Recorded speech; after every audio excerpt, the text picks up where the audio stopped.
Kong, there's more fun to be had. MSN versus MeomaikA.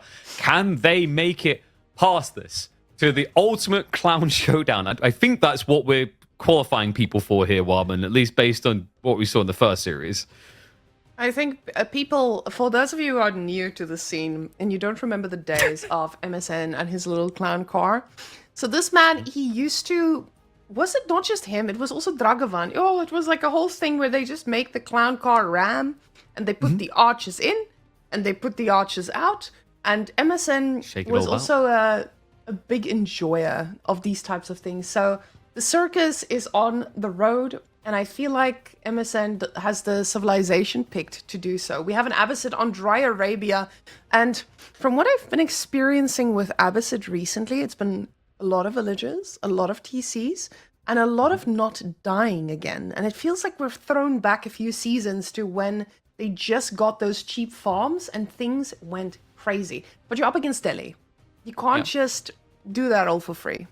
You got to be mindful of the player that we're watching. There is like probably about a 57.8% likelihood that even against Delhi, MSN is just going to try to sneak horsemen, like a lot of horsemen, like makes sense. An ungodly number of horsemen. This guy, I said he hadn't been in my KPMMs for a while. The last one he was in last year, I feel bad for bringing it up now. He lost because he went mass horseman and then hid them in the TC and forgot about them. So sometimes he's a little bit too MLP crazy.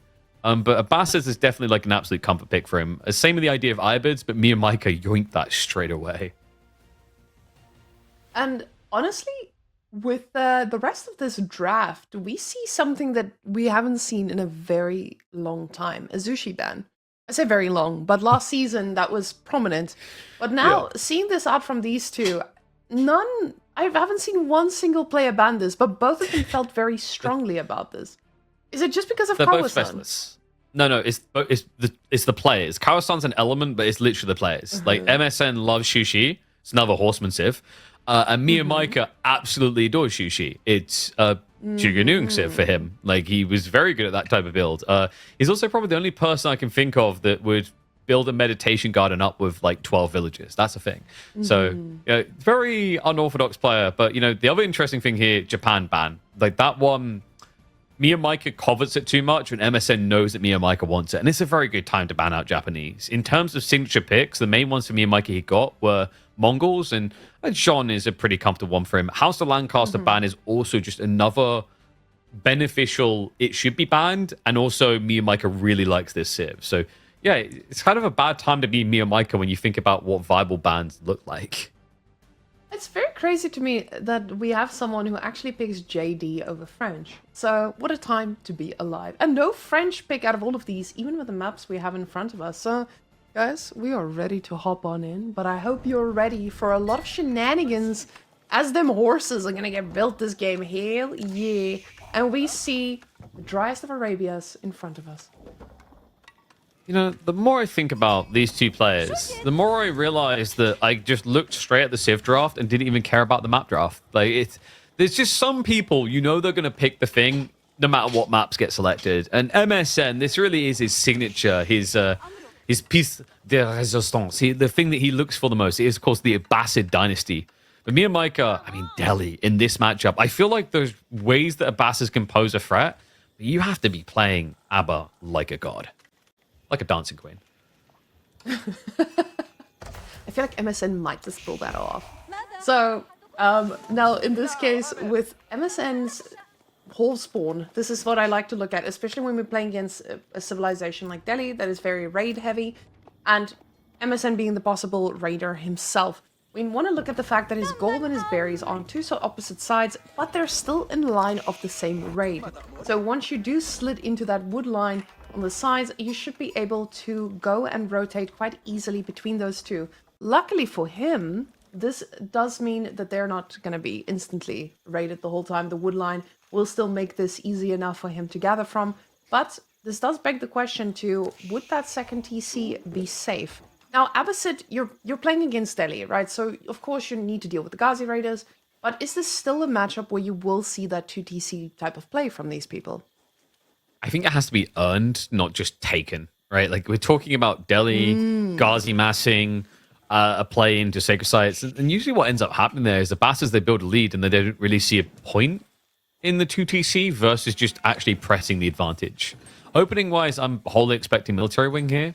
Just the idea is that you can try to force your opponent maybe off of his Ghazi timing initially, and there you go. He does lock in the melee wing. And military wing. Oh, I love this. I absolutely love this against something like the Delhi, where you do need to put that heavy pressure onto your opponent and respond to that early, like I said, Ghazi, pretty early on too.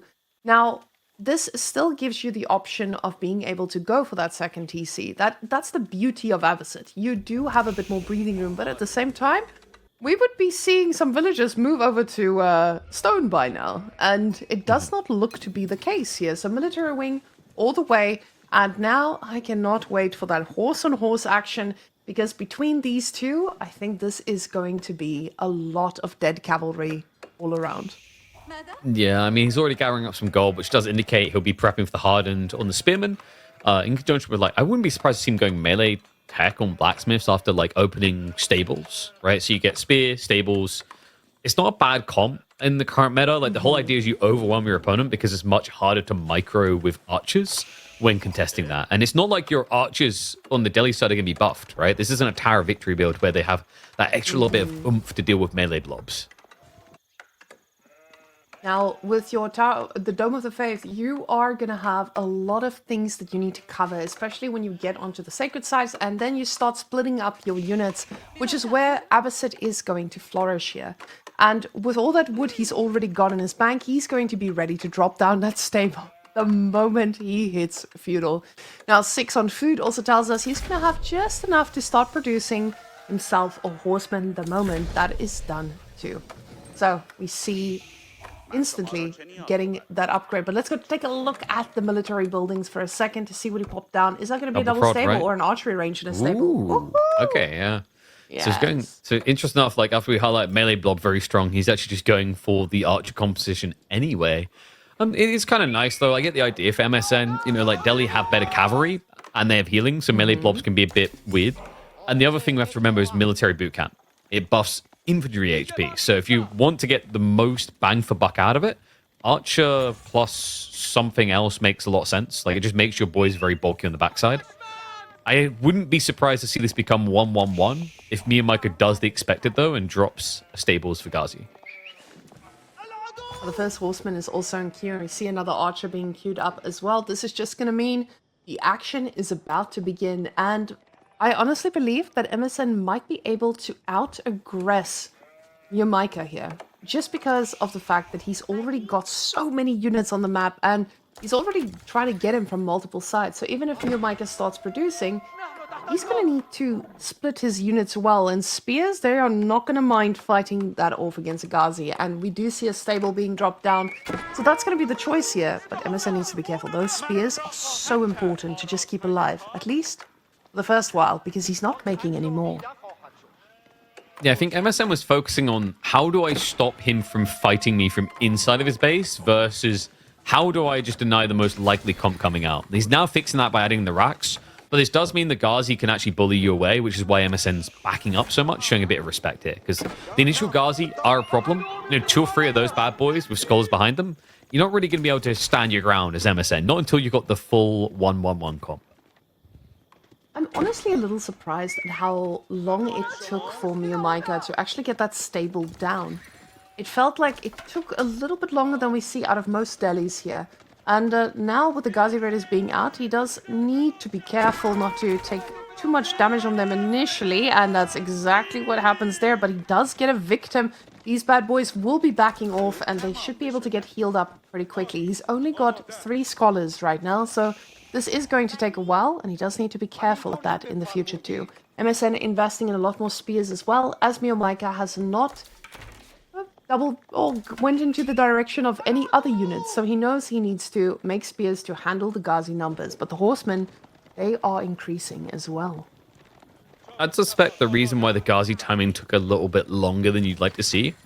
I'd have to replay check, but I wouldn't be surprised if MeomaikA had his woodworkers building the Dome of Faith, i.e. when they completed that task, they went to wood afterwards, because you want to gather food. MeomaikA is he's very linear in his approach to how he likes to construct things.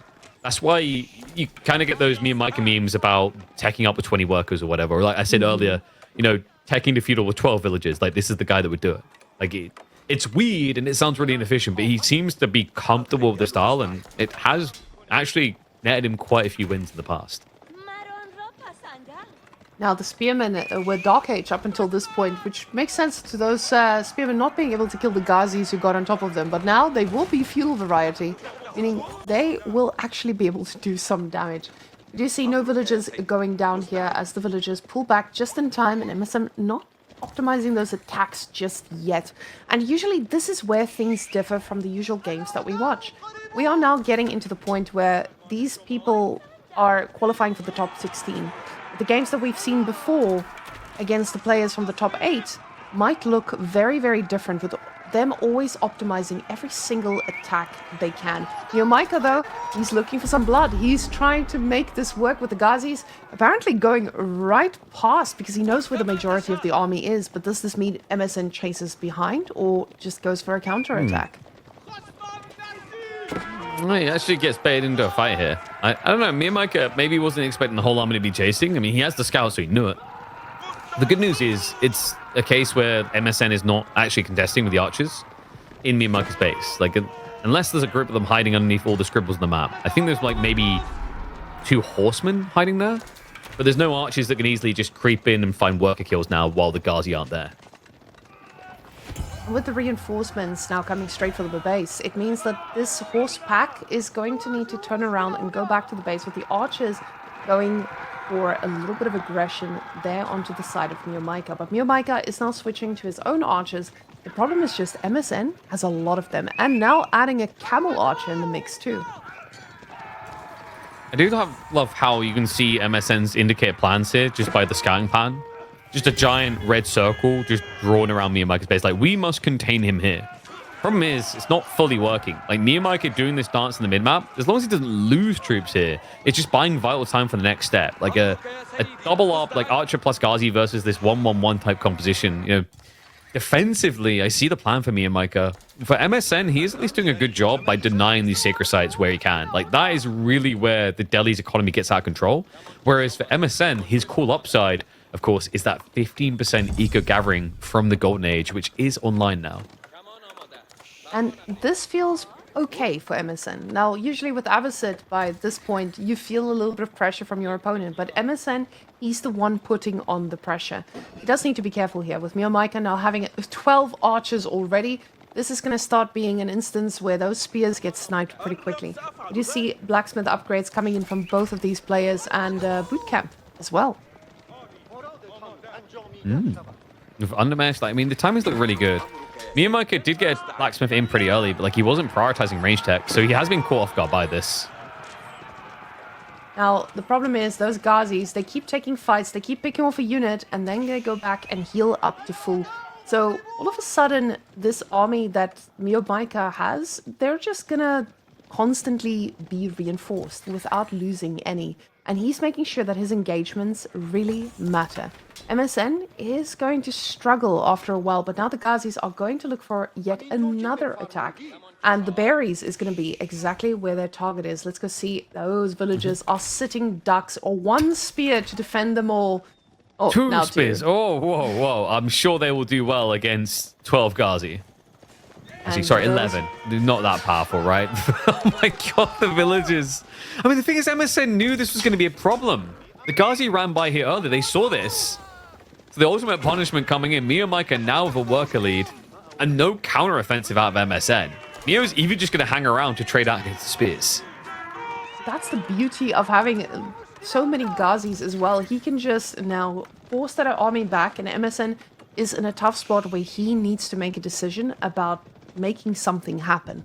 So he knows, I just lost villagers. I can't just go and chase. But he says, let me go and chase.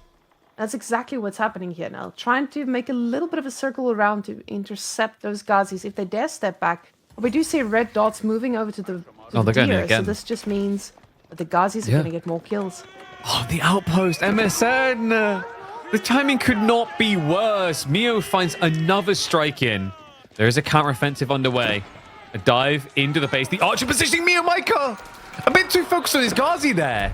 The archers didn't pull away quickly, so the horseman got some great value in there.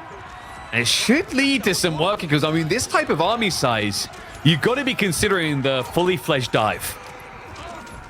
Now that TC is firing away and doing a really good job at picking off some of these units. We do see that the unit difference is attacking more. Wait, 10 shivs? villages. Oh, the shivs. Wait. Has he got textiles? Because they can stand there for a long time if so. He's targeting down the archers. No textiles from MeomaikA, but MSN lost additional workers on that berry raid. Another 2 down. He finally gets the first worker kill. But the army size is not looking that impressive. The problem is striking towards the tree line. It's dense. A lot of workers there, so a lot more shiving value. Should be a few archers left to try and maybe eke out an even exchange here. There's a lot of low HP bars.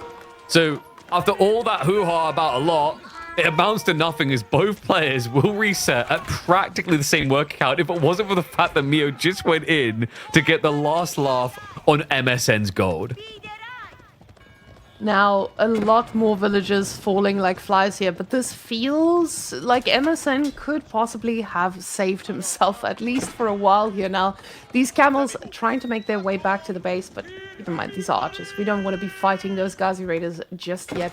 The problem is, he's hungry, he's desperate, and the Ghazi raiders, they know it. He doesn't have the spearmen to actually try and defend this, and replacing these horsemen is proving to be very difficult because he just does not have the food to make anything. Yeah, this seems like a race to 0 villages between the two, man. And that's where Ghazi thrive. It's really hard to outshine them. It's crazy as well. If MeomaikA just remembered textile on that dive, I think he's probably 10 eco ahead at this stage. And MSN just has no chance to stand up. I mean, his spawn is still meant to be really good, right? He played Fort Berries, but if you think about the deers, if you can just wall them in, raid shouldn't be variable here. He never chose to. Instead, he thought he could just take the berries. And I understand the thought process. MSN was fully pushing. So this is once again the idea of like reinforcements will be coming by here, right? But with the way it played out, MeomaikA avoided the fragile state of his early Ghazi scaling to get to this point. This is the break point for so many people against Delhi. When there's this many ponies, what the hell do you do? And the answer is going to be make units here, because clearly, but MSN is looking for a little bit of blood here too. He did pepper up some villagers before, so he knows that these are still going to be low, at least for a little while, because they killed a ton of these scholars as well. So they're not able to heal up as much. But again, he caps the sacred sites, looking absolutely fantastic with all of his presence on the map. But the problem is, MeomaikA's presence is just as overwhelming. Now, he is going to that forward pack of deers. We see a red dot right there on the forward pack of deer, but we do need a little bit of a tower to ensure everything doesn't just fall and die. Wonder. That's just the point where Mio can start securing sacred sites permanently. I mean, he's got 20 archers. Wall-ins seem quite easy here. And MSN also just doesn't have much burn power to do anything about it realistically. Also, the fact that he hasn't been going back to horsemen means the flank sacred sites are uncontestable for him. He's got his one horse to go decap when he can, but the villagers, again, just so many here, and it shows the sign of desperation. He needs food, and he knows that the villagers standing there waiting for better days, tower firing at the Ghazis, trying to at least get some damage done, but the Ghazis realize, hey, we're made of steel.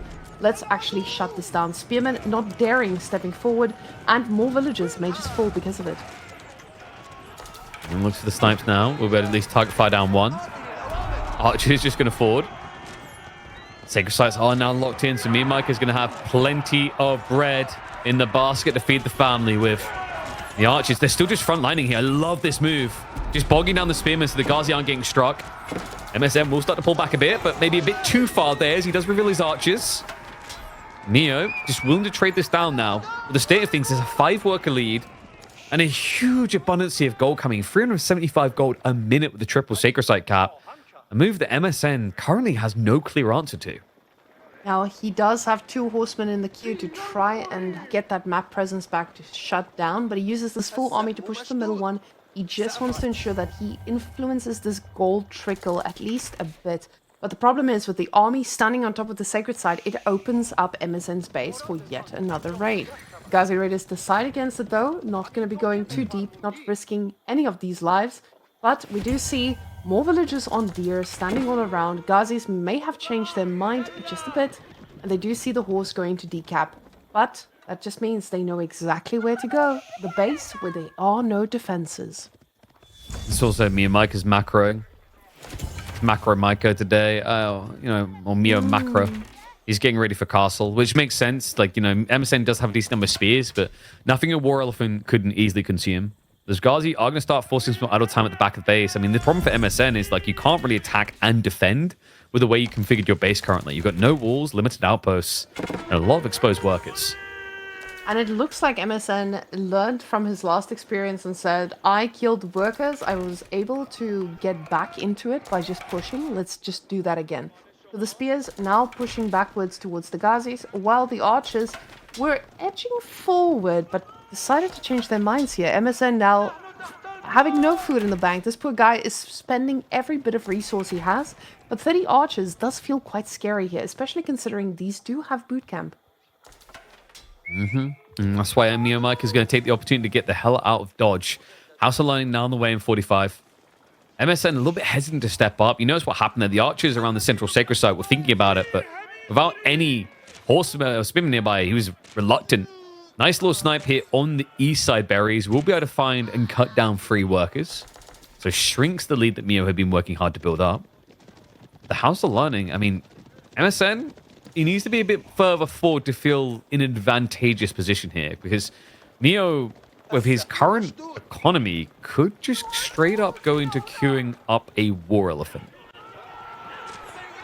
And then those upgrades won't even matter. The problem is just he does not have any gold just yet, so did not prepare for this. But the Ghazis get surrounded and the archers are peppering them up. We just see Ghazis falling like flies, but this just solidifies the idea that he doesn't need to upgrade those.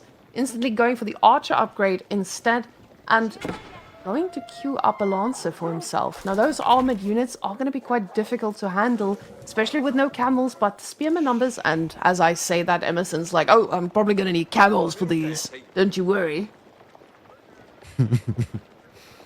The debuff is quite nice, and he's nice and plump here. 42 archers. It's going to be lancers coming out. MSN has still got a decent amount of space to deal with that quite well. The veterancy for archers should not take long, however, for MeomaikA. The weird part is that the veterancy on archers versus bulk feudal archers, it doesn't perform as well as you'd think, because the whole idea is that your vet archers will just overkill a lot. So kind of what's more important actually is things like the Undermesh 2, Steeled Arrow 2, which he has at least got the Steeled queued up.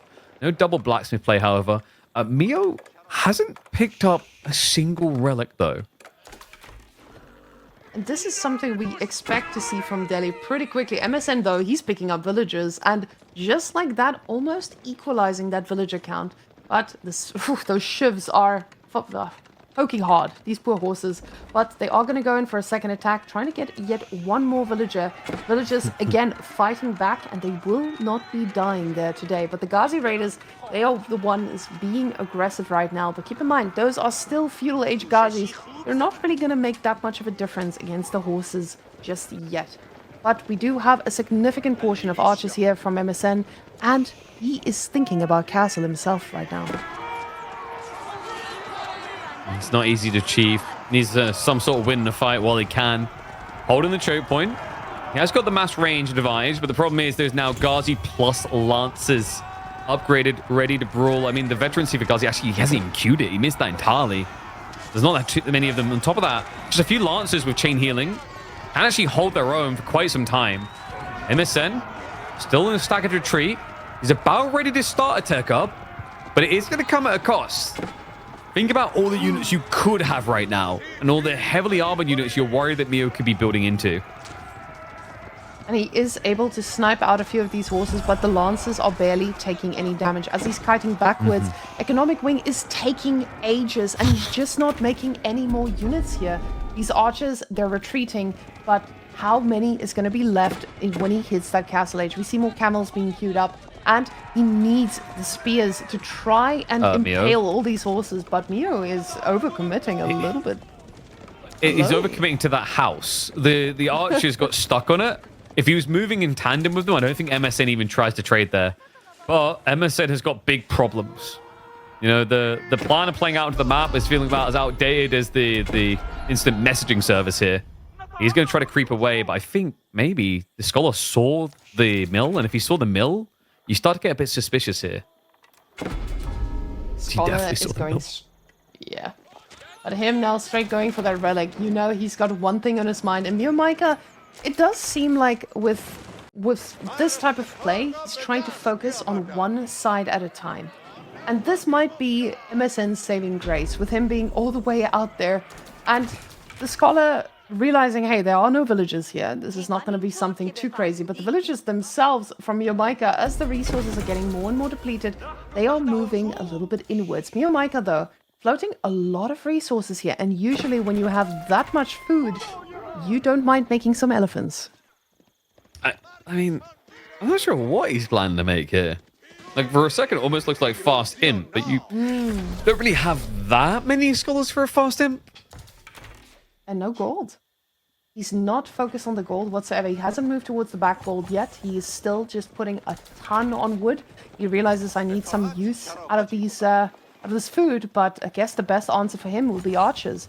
The problem is just, he's up against a lot of archers himself. And aren't they just going to be better? They should be, with composite bows especially. The problem here as well is, like, this is kind of a classic Neo macro. He's a very big gatherer of one resource at a time. Like, we've seen it a lot in the past. Like, I think that's what happened to food, and then he shifts all of them across into wood, right? Like, some people like to keep this very methodical approach to their economy, whereas MeomaikA is very much a believer of move one spot, move one spot, move one spot. And it has served him well in the past, but it does feel like it's been burdensome here, considering, like, Mass Knight should be your bread and butter now that Home Blades is complete. But the gold has been slow to catch up. Now, the composite bows has been clicked up, so it does look like this is going to be an okay fight from the spearmen. Not noticing... Ooh, but they get us around, and the archers are going to be able to pepper some of these. Another one falling. 3 down. Our 4th should be falling, and that is a pretty massive pickup, especially with the amount of gold MeomaikA does not have. Oh, well, he's got 5 relics, though. It's not going to be too long, right? He doesn't need to gather He'll fix gold. himself. Yeah. And also he'll have the food soon. So this will be a farm transition to begin soon. He's not going for any stones, so we're not going to get any cheeky keep drops. MSN, of course, already clustered in the corner. That's going to be the value of the things like the eco wing, just to land and get the agriculture tech eventually, as he gets into a farming transition. So, like, his economy should be better down the line. But for now, MeomaikA, especially with the 5 relic pull, then you consider all the free techs he gets in a happy position within reason, because, like, he hasn't actually answered this yet. Composite bows is something that's very easy to forget about when we rarely see a Basset anymore. Now, this feels so strange to look at, to see 700 gold per minute, knowing it is all from passive resources. And I don't know if MSN is aware of how urgent this could be. He needs to actually be the one to force MeomaikA to stay in castle or do something about this economy. Because sure, you do have equal villages, but do you realize how tough this is going to be once you let the time continue ticking? Now, Scout is being remade from MSN as well, as he realizes that vision is super important, but the Lancers are trying to find their way around. Composite bows should be able to deal with these pretty well, but it's still going to be a tough fight, especially with about 80 archers going to be raining down upon them.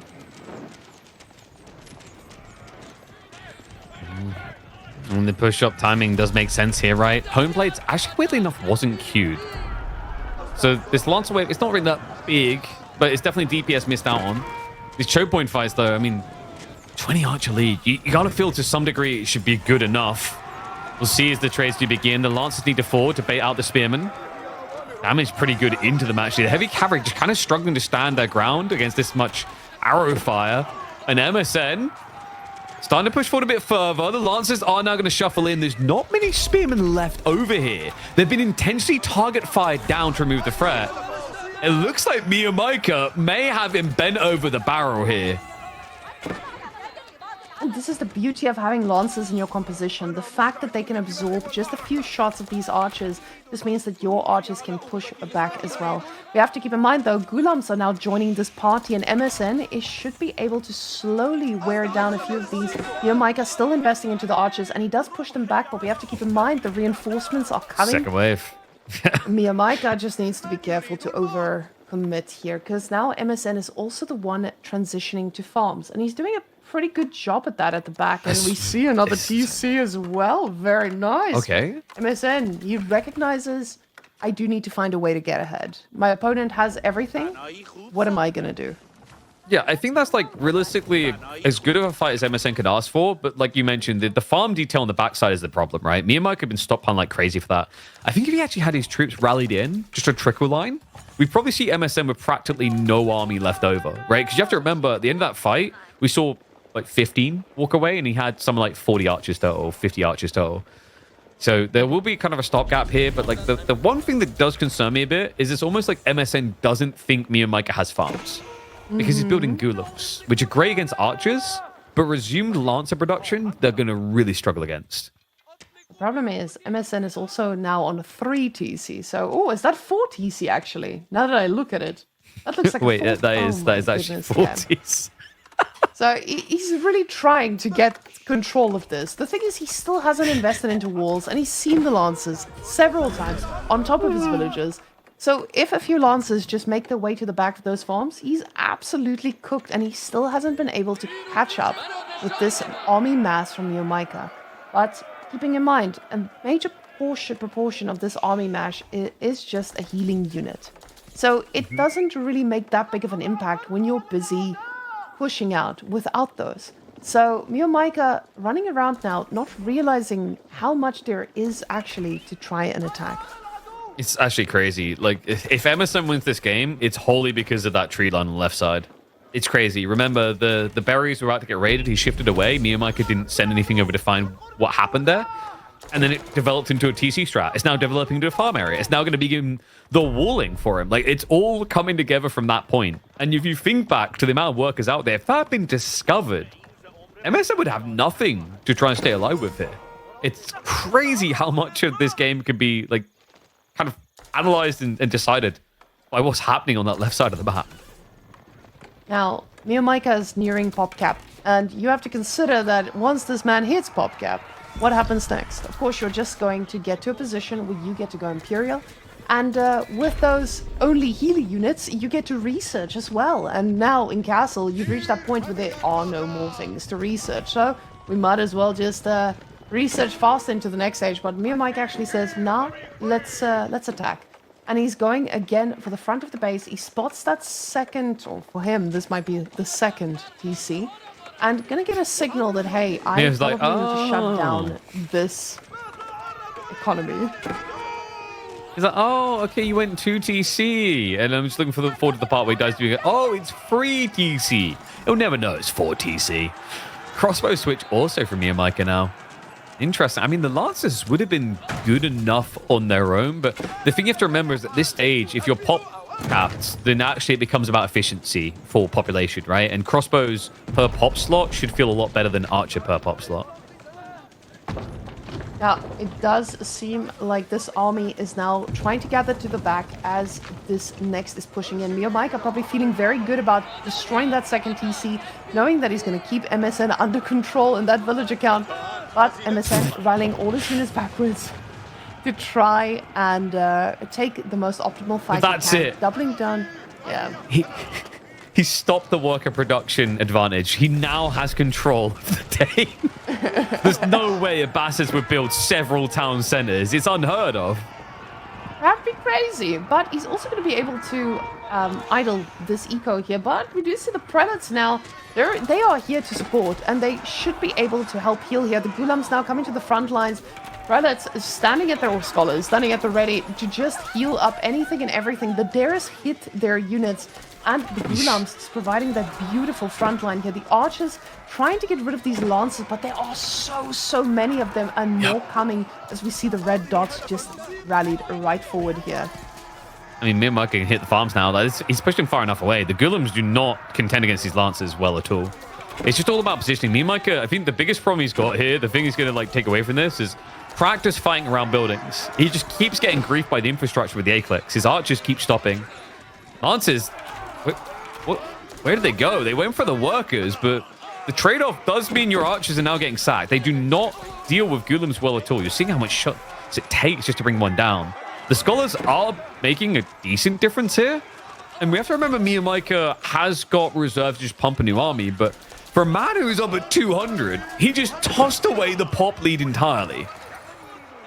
And doing this, he might have thought to himself, hey, I need to kill a few villagers to really make this worth it. But at the same time, if you're killing the villagers, you're not busy killing the army. And you have to ask yourself, is that the time to do so? But the scholar is now dying. It tells him very clearly, no. More villagers falling like flies. And he might feel okay with this. But the army mass from MSN is just going to keep increasing with this farm economy absolutely booming. Now, MeomaikA, 2.1k food per minute. He's not in a bad spot either. MSN is still not at that level just yet. Yeah, but it's not really far off. I think MeomaikA's mindset is that he killed enough economy because there's not that many TCs. But there is. There's that many town centers that MSN doesn't care that you shut down the farms temporarily. Like, Mio's got to switch to Ghazi, which I wholeheartedly agree with here. Like, it's 77 archers.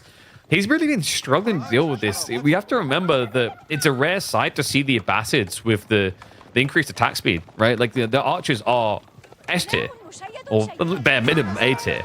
We just never see them, so it's easy to forget. And I feel like maybe for Mio, it skipped from his mind. Lancers have finally discovered this TC, by the way. It has existed peacefully for about 15 minutes, this area for economy gathering. And a castle drop now coming in that will be successful.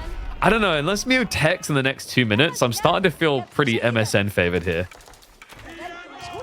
Now, MSN is going to be losing most likely losing that TC now that it's this far out and he knows about it. Oh, I guess MeomaikA needs to make the decision now. Am I going to go for those farms or am I just going to go and shut down this economic lead that he is still building? And he's been very set on the economic lead up until now, but he says, let's push forward, let's go straight for the base, and let's see what we can do with the landmarks instead, as that army is still pretty scary here. Those AS tier archers are going to be very necessary, but they do not move as fast as they need to. And right now, they need to move forward quickly. Yeah, MSN, he thought that was going to be his tech opportunity. You just saw him reinvest. Crossbows, Gulam on the way. If he can get just like 15, 20 Gulams out, the Ghazi shouldn't really be that much of a threat. And finally, MeomaikA is making the move. It doesn't look like a MeomaikA move, though, because there's only 9 workers building a landmark. And it does feel like this is just him trying to do that natural progression of the game, but at the same time, natural progression, we've also might have been able to see an elephant or two, or spending of the resources to get to max population, but now he's attacking while going for Imperial at the same time, and this is the problem. This could be so risky for him. But he's got a lot of horses here, and they could do devastating damage here to MSN. But MSN is in position. He gets to make a choice now. Am I going to go for these horses, or am I just going to rotate towards the archers that are right under the TC? Villagers running for their lives right now, but the archers firing away, enticing MSN to split these up himself. Yeah, just a little bit of a ride by and a back up here, and a lot of upgrades now on the way. Like, the urgency is in MSN's core. He needs to reach max pop, then start triggering a tech up. Can't be left in the dust long here. We have to remember the advantage for Delhi comes in fast in Imperial. They pay nothing. All those elite upgrades, all those things that they're getting queued up on the right side, free. Especially with 24 scholars, that does not feel like something that MSN has a lot of time for. And he's got 4 on gold right now, so going to go Imperial pretty soon as we see the food stacking up too. But at the same time, the economy count is pretty even here, and he needs to be very careful to not just constantly lose out on units. The archers, though, they should be able to pick off a few of these horses, but they are just running for their lives as he's trying to save the lives of these units with the reinforcements from the back. And now these horses are going to be falling like flies, but we do see a lot more Ghazi Raiders in queue. I think you're still happy with these trades, though, right? Like, it's just mainly mass archers, only a few Gulams coming, and at the same time, it's keeping them away from your base. MeomaikA's next wave should be able to just kind of cut down this split force here, and it is just more and more Ghazi that are about to get elited, remember. That's a big problem here. MSN only has 1 unit in his 73 army that can contest Ghazi, and it won't be able to contest them on it. Now it's none. No units in his army that deal with Ghazi.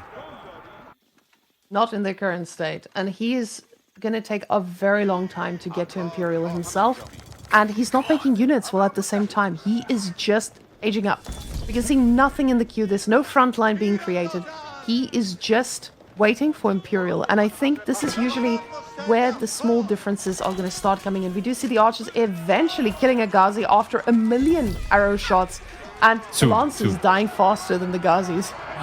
Not so sure about dealing with those guys. Big wave of cavalry coming in. Remember, MSN, he's in big trouble here. He's down to 150 pop. His economy consistently being kept in check here. And MeomaikA is looking to checkmate it. Where do you run? A castle is not going to protect you against this much cavalry. And he's still a whole minute out on the culture wing. And a minute beyond that from getting elite techs. He tries to switch into camel riders. 10 get queued up. They take a long time to produce, though. And the farms are about to get shut down. And the problem is not just all of that. It's the fact that there is going to be no more production alive. Because, or on the go, because there's no resources to do so. The villagers, the archers, everything in shambles right now. So we see 18 idle, an equal economy between the two when an ambassador has 40. You see, that's not a sight we get to see too much. We see everything being idled here. The camel riders now, they are out here ready to support, but the problem is just this archer mass has completely disappeared, and he was going to need those in Imperial to actually handle any semblance of this army. Yeah, I mean, he was even kind of camping here with the archers in anticipation of it. So just ring a rosies. Tech up does complete. MeomaikA just really needs to send a small group over to start hitting the economy on the flanks. Like, he knows it's over there. It's really the only safe functional part of MSN's base, if you think about it. And MSN having nothing but a handful of camels left. He's trying to keep this army engaged for as long as possible with him. Camels. And he's trying to get that technology research as well to ensure that his tech can be so much cheaper, but it is going to take too long. It is what it is. MSN tapping out. MeomaikA looking pretty strong here, but MSN, at some point, it looked like he had this. And that's the reality of it. These guys are so closely matched. MeomaikA is not going to underestimate MSN next game. Oh, man. I mean, I just love the fact that some civs, right? The whole idea going Imperial can recover your game. So it's like, okay, now what? And then you just have a Basses like, all right, we reached Imperial Age. So, where's the advantage to be had here? Yeah, let's just call it. MeomaikA, though, I got to give him props, man. 4 TC, and he made sure it never really felt like it. You can see the amount of kills coming through here, right? 102. I love how it mirrored Max Ville's perfectly, the amount that he killed. Just kind of constantly keeping that lead within, like, what, 20 eco, maybe 30 maximum, which when you add in the 5 relics, the fact that you've got all that free technology doesn't really make Delhi feel that far behind. So, sick plays by him to strip MSN of one of his most potent picks here in G1 and get a win on the board early. And that's a slight bit more villagers killed from MeomaikA, as we can see there on Eco killed.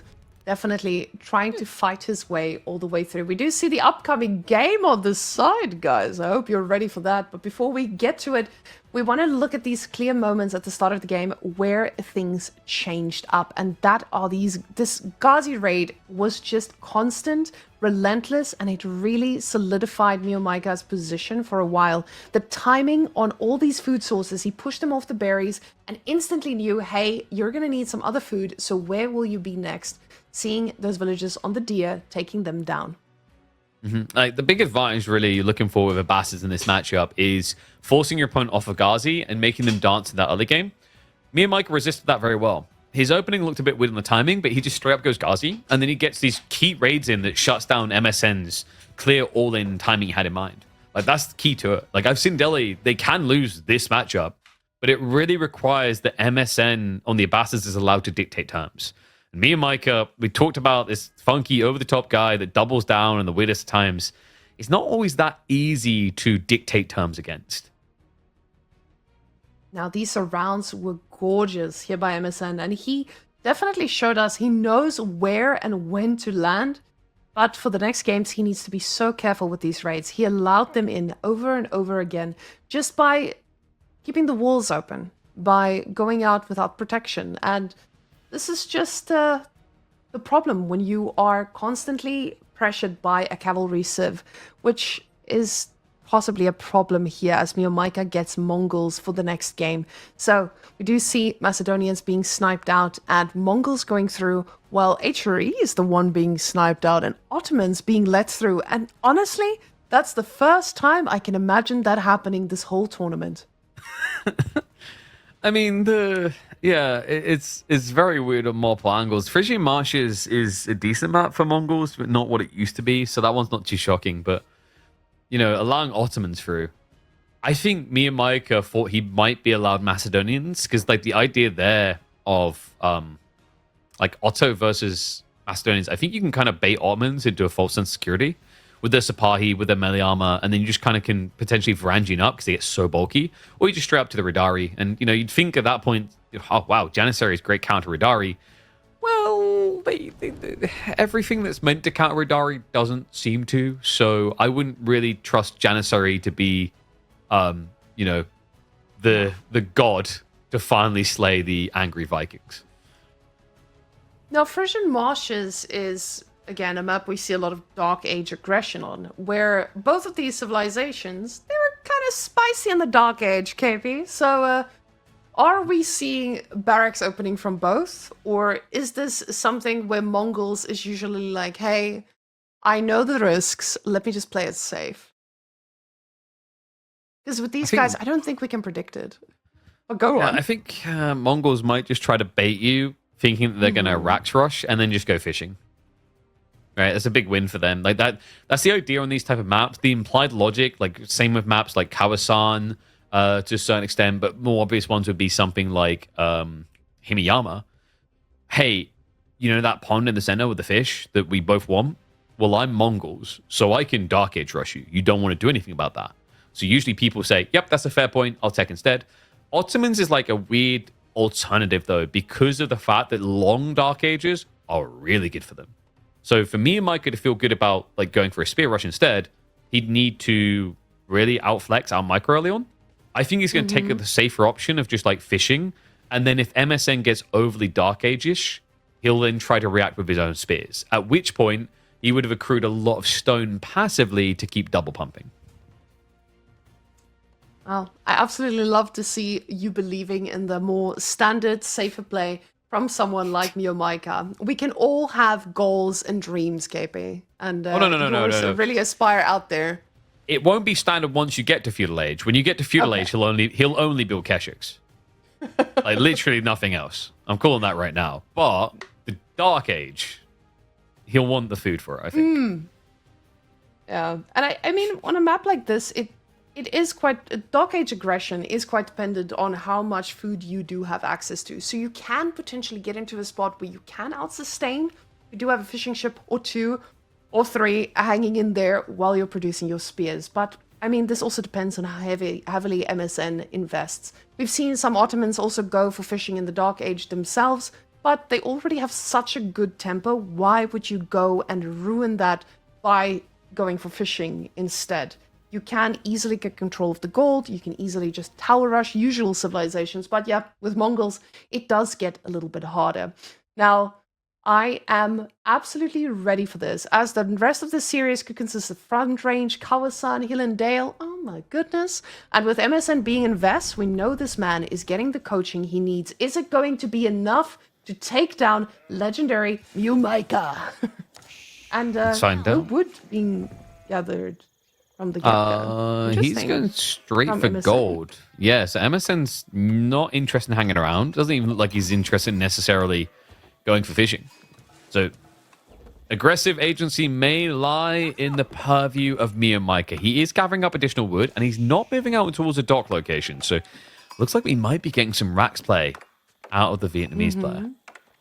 And usually the question is, how do I respond to a tower rush? And the answer is very easily just putting a tower on your gold, right? But the thing is, when Mongols goes for a follow-up on that, it can very easily result in you having 2 towers on your gold and a lot of panic in your heart.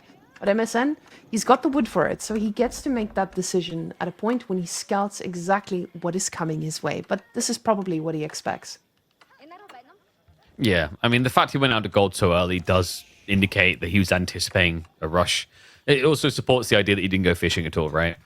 So, with this in mind, MeomaikA, I don't know if he's going to achieve what he's looking to with this Dark Age timing. The gold is already going to be accrued before you get in place.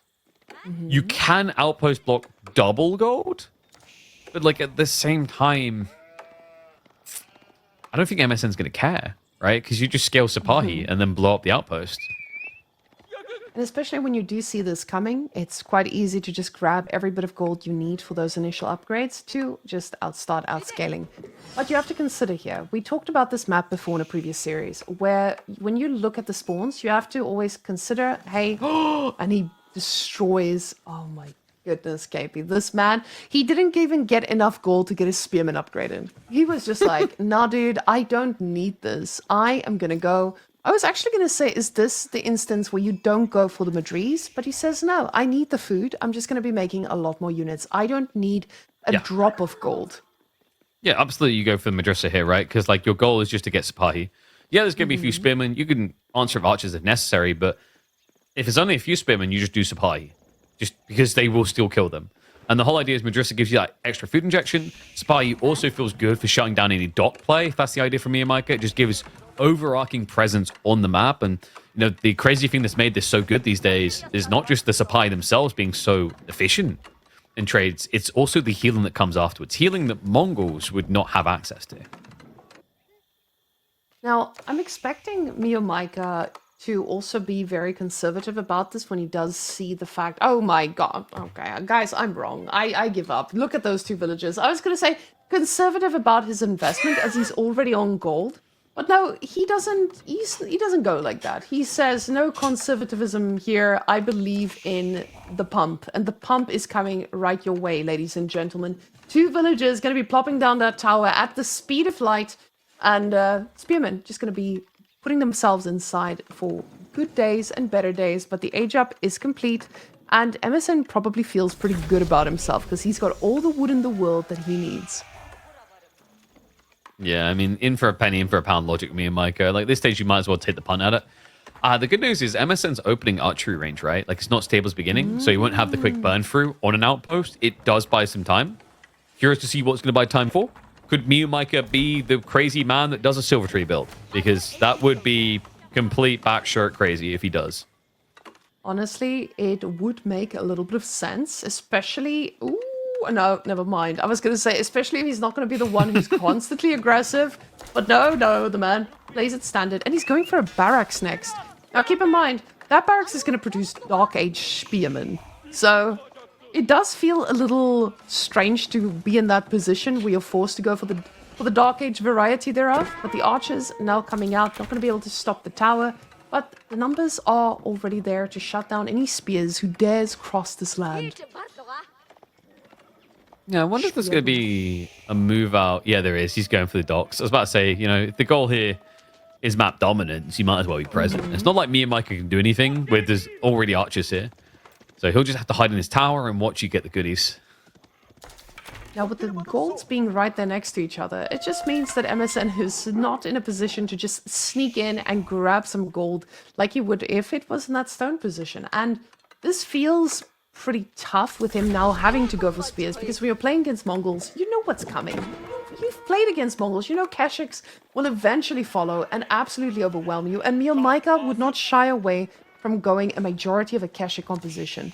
So those three archers ensuring that that dock goes up, but now we'll see what MeomaikA decides is the follow-up to this.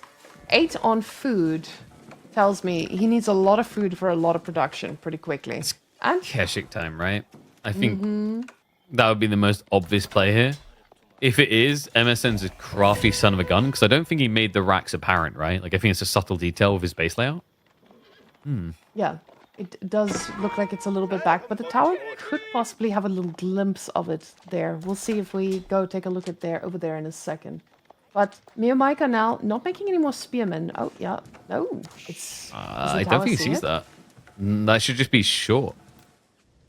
Oh, no, he just about has vision. Okay, so MeomaikA has the info, but he's keeping, what, 10 food, 7 wood. He did drop a second building on the Uvu. We're just not seeing anything yet. Yeah, so he is actually committing to Keshiks. Okay, yeah. So the UI doesn't show the double-produced Keshiks from the stables, so a lot of times when those are being built, we will miss them for the initial moments, but as they now join the board, we can now see 2 Keshiks joining all of that, and those Dark Age Spearman numbers are looking healthy. Problem is just they are not that great at dealing with the right amount of Keshik numbers. And now getting archers into the mix as well. MeomaikA is looking to be aggressive without making a single dock. That does sound like a MeomaikA thing. Yeah, so Khan goes down. Imams are the problem here. So MeomaikA needs like enough archers to deal with that. He has diversified to a 1-1-1 comp. I'm a little bit confused at the fact that MSN is not building literally the best unit that Ottomans have. Which is Sabahis, right? Yeah. I would assume, yes. Yeah, definitely. Definitely nothing else they want in this age. I mean, it's the thing that can just win a game on its own. You know, Sapahi with the right micro has kind of reached French Knight only levels of power. And now with no Mercer, that's the thing, right? He doesn't have a single military school. And this is what from Ottomans, this is what Ottoman loves. They love having a bit of a military school just to get those passive units. But he says, it's not worth it. I need to invest every bit of resource I've got into getting docks, into making units. So at what point do we say, hey, let's go for the stone, get our 2 military schools up and start pumping out these units for free? The investment is pretty large though, and that's why he's holding off on this. He knows he just needs numbers right now. But the Keshiks, they do look around, they do get poked a little bit, but they will be forced back off. And now these guys are going to need to be a bit careful, at least until they get an opportunity to heal up. And I don't know if there's going to be a lot of opportunity for that. With no Q displayed fast on Mongol's side, I'm assuming there's more Keshiks in Q. And a stable being added for MSN. So, KP, your wishes Finally. is... yeah, he's putting it in just for you. Okay. It's a bit of a weird build, though. Like, the more I look at this is a bit of an outdated approach of Ottomans. You know, no military schools you highlighted. Even back then, though, I think... No, we did see a lot of spear spam with the Dark Age timings. It just feels like MSN has kind of gone really off the beaten path of what you'd expect here. And maybe that was, like, the intent, is to catch MeomaikA off guard. Then again, like, I think even if he didn't build Sapahi and he didn't build military schools, I do not see how MeomaikA is meant to win with the way he's approached his economy in this game. Right? Like, this guy, I don't know, man. I thought Vietnamese people love fish in their diet, but this guy seems to be completely resistant to it. Pescatarian, no, that's too wild for him. We're getting vegan all the way. Only berries for us, and no deer, of course, either, because... wait. We had sheep at the start, sheep, but right? nobody talks about sheep that. are a It is what it vegetable. is. I must have missed that. They're so fluffy. Like, you know, they have like this furry type thing that grows on them, almost like cotton on a plant. They're definitely vegetables. We still have to keep in mind, MSN is going to fight this with Dark Age spears. And those archers that were made to deal with the number of spears that we have here. The thing is, they are going to melt once they make a connection. And the scout now going down is massive, because MSN not having vision here is going to be the difference between MeomaikA being able to flank quite easily and actually finding a little bit of damage here. No military school still. He's just doubling down on this. Has a lot of food in the bank, though. Is that a market? Please tell me that's a market. Are we getting some gold finally? Yes. Yeah, okay, thank God. Like, no spear upgrade, no blacksmiths. You at least want undermesh here, considering your opponent's going mass archers. Like, undermesh is probably your #1 priority here. Maybe even so more than the hardened status on spears. Do you see that second vizier point, though? We got Mechter. We got Mechter. Whoa. Yes. MSN. What's that? Brother. I think it's because of the yam. So the yam from the outpost makes it very easy for Mio to kite, so he's just offsetting that advantage. And you know, what's the alternative? Yeah? Like, well, because normally you might think Atolia Hills or military school plus, but, you know, if you've got 0 out of 2 military schools, getting an extra military school would be cool, but you still haven't built the first 2 yet. So, yeah, I think it pretty much aligns the choice itself, really, at that point. Yeah. I like that he went and got the market, and the only upgrade he got was for his spears. He realized, okay, we need to fix this. This is not going to be acceptable in the long run. Not using any other resource to get more gold. He says, I just need these spears to be upgraded. While on the other hand, MeomaikA has his upgrades. He's got +1 ranged attack and +1 ranged defense coming in soon. Almost losing that scout from NSM's side. He needs to be careful with that guy because he is very much overextended. He needs to be quite careful with those imams as well because the archers should be able to snipe them out pretty fast. Moving in onto the dock. MSN just actually backing up, giving a wide berth here. He's waiting for Undermesh. Undermesh should be his, like, #1 go point. Still there would be nice to have here, but like honestly, this is now about Sipahi. Because MeomaikA, you know, I thought we were gonna get mass Keshik only. It's pretty much mass Archer only. But you realize MeomaikA doesn't know about these Sipahi. He doesn't realize there's 17 Sipahis on the board. And you can tell this by the fact that he has 35 archers and nothing else. That's exactly what's going on here. We have a surprise Sipahi attack, and he might know that Sipahis are the natural answer. But, Imams? does he know? Well, the Imams are gone, so no more healing. I feel like he should know at this stage. Right? Like, you know your opponent has fishing. You haven't really shut it down. You've got to be suspicious of this. Sipahi. This is a surprise for him. He does see it coming now. on in. He's actually diving in. He's trying to address this side of the fight. The Kesh are going to peel off to deal with the backside, so Sipahi held back temporarily. But they can actually win that engagement. And he's actually running into the Sipahi now. He gets brute force back by the spears, and the GG gets called. Unorthodox Ottomans are going to be more than good enough to score for MSN. And this should tell MeomaikA, hey, maybe people have been banning Ottomans for a reason, and maybe it's just because of those horses with the longest of sticks that are taking down absolutely everything. And it showed there. Those archers were absolutely sitting ducks, and his overinvestment into them means that there was no logical answer for him to go into here. Military value lead very quickly switching to, I would say, to MSN's side, as we saw those Sipahi numbers just increase so fast. Yeah, just really well played. An unusual strategy, but I think like just a game simply won by raw economy in the end, right? Like, it kind of got to the point when you saw that fishing coming up that MSN could close to build anything you wanted to. And MeomaikA just didn't really have any clear kill plan as that game trended on. I don't know.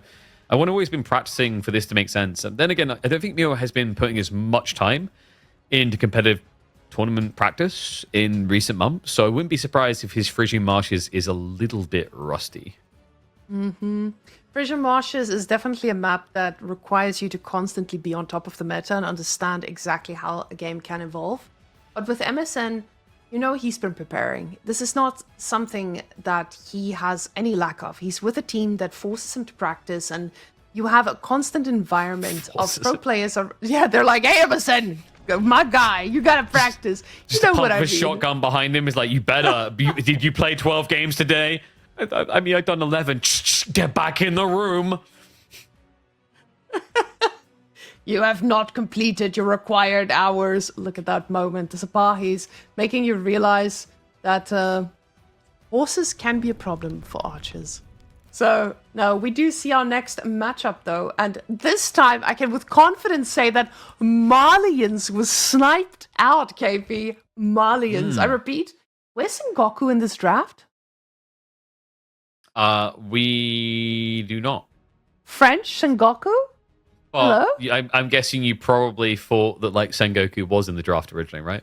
Yes, because of the Malian flag, of course. But how are we getting these two? No Ottoman ban.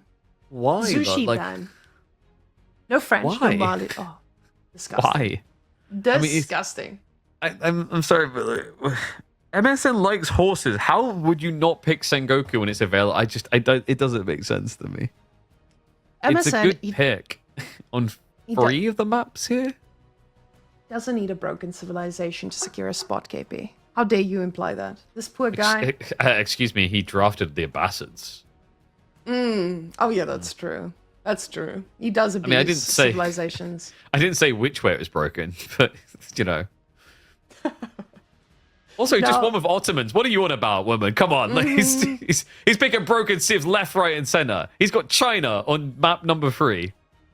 China. And on front range, that feels good, because getting a nice little control on the food, like you said before. This seemed to have the biggest impact.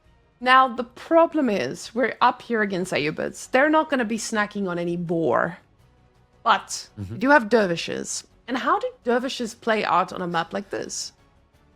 Really annoyingly. It makes you feel like you urgently need to scale to deal with them. But the other problem is that when you start scaling archers to deal with dervishes, good Ibid players will just build an outpost and tech. So now MSN's got to try and figure out, is there an aggro timing? In theory, with China, there should be, right? China's very good for aggressively aligned strategies. They have great production rates with the archers because they're able to supervise production. Then they get the rush tech. So there is a breach point I think could work here. I'm curious to see whether MSN is going to open with a ball play, though. Like, technically, it's like a bit of a weird one because you wouldn't quickly have supervision upon age up if you take that approach.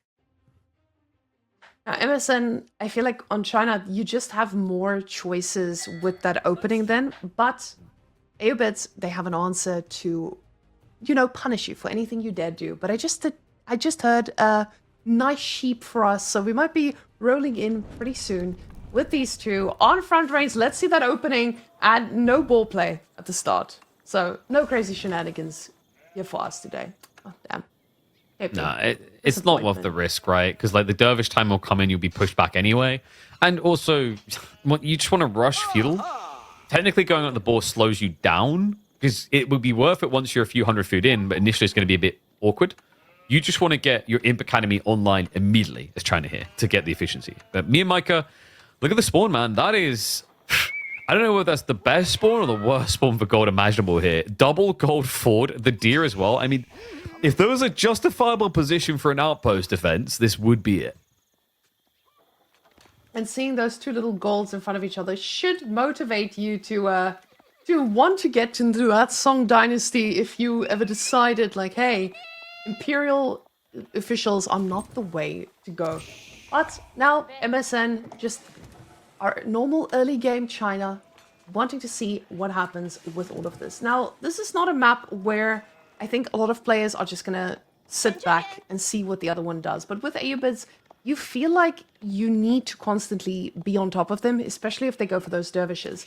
The other option MeomaikA has here is, of course, just trying to get eco and scaling or outscaling his opponent, trying to get a castle a little bit faster and letting those lances do the talking. But it feels like it could be a little bit risky here. So we haven't seen a fast castle Ayyubid in a while at the top level, but at this level, we're still at the top, but not top.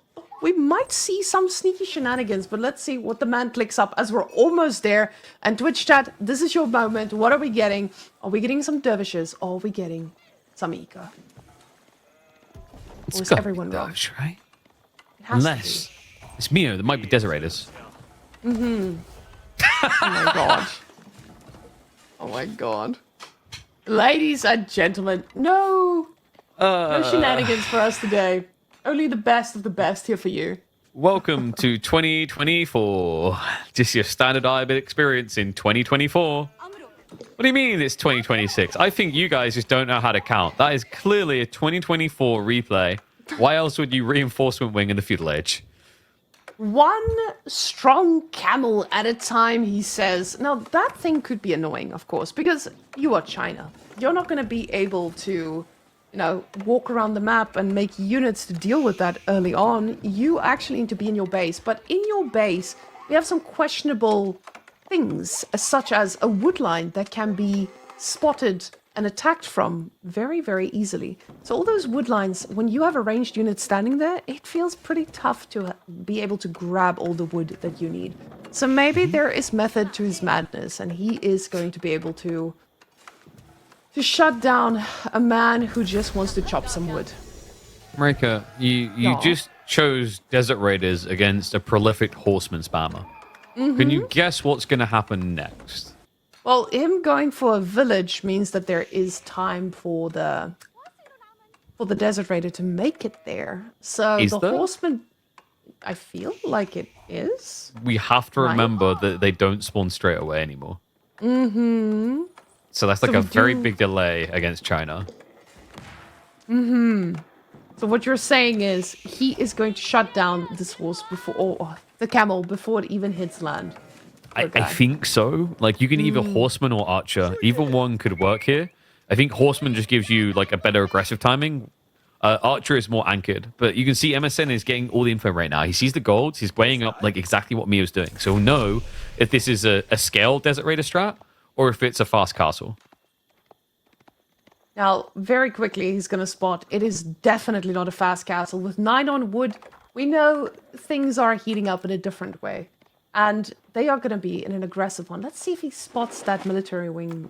He probably did already. Just making sure that he knows exactly what's cooking. Is it going to be continued aggression, or what are we expecting? He sees the Desert Raider.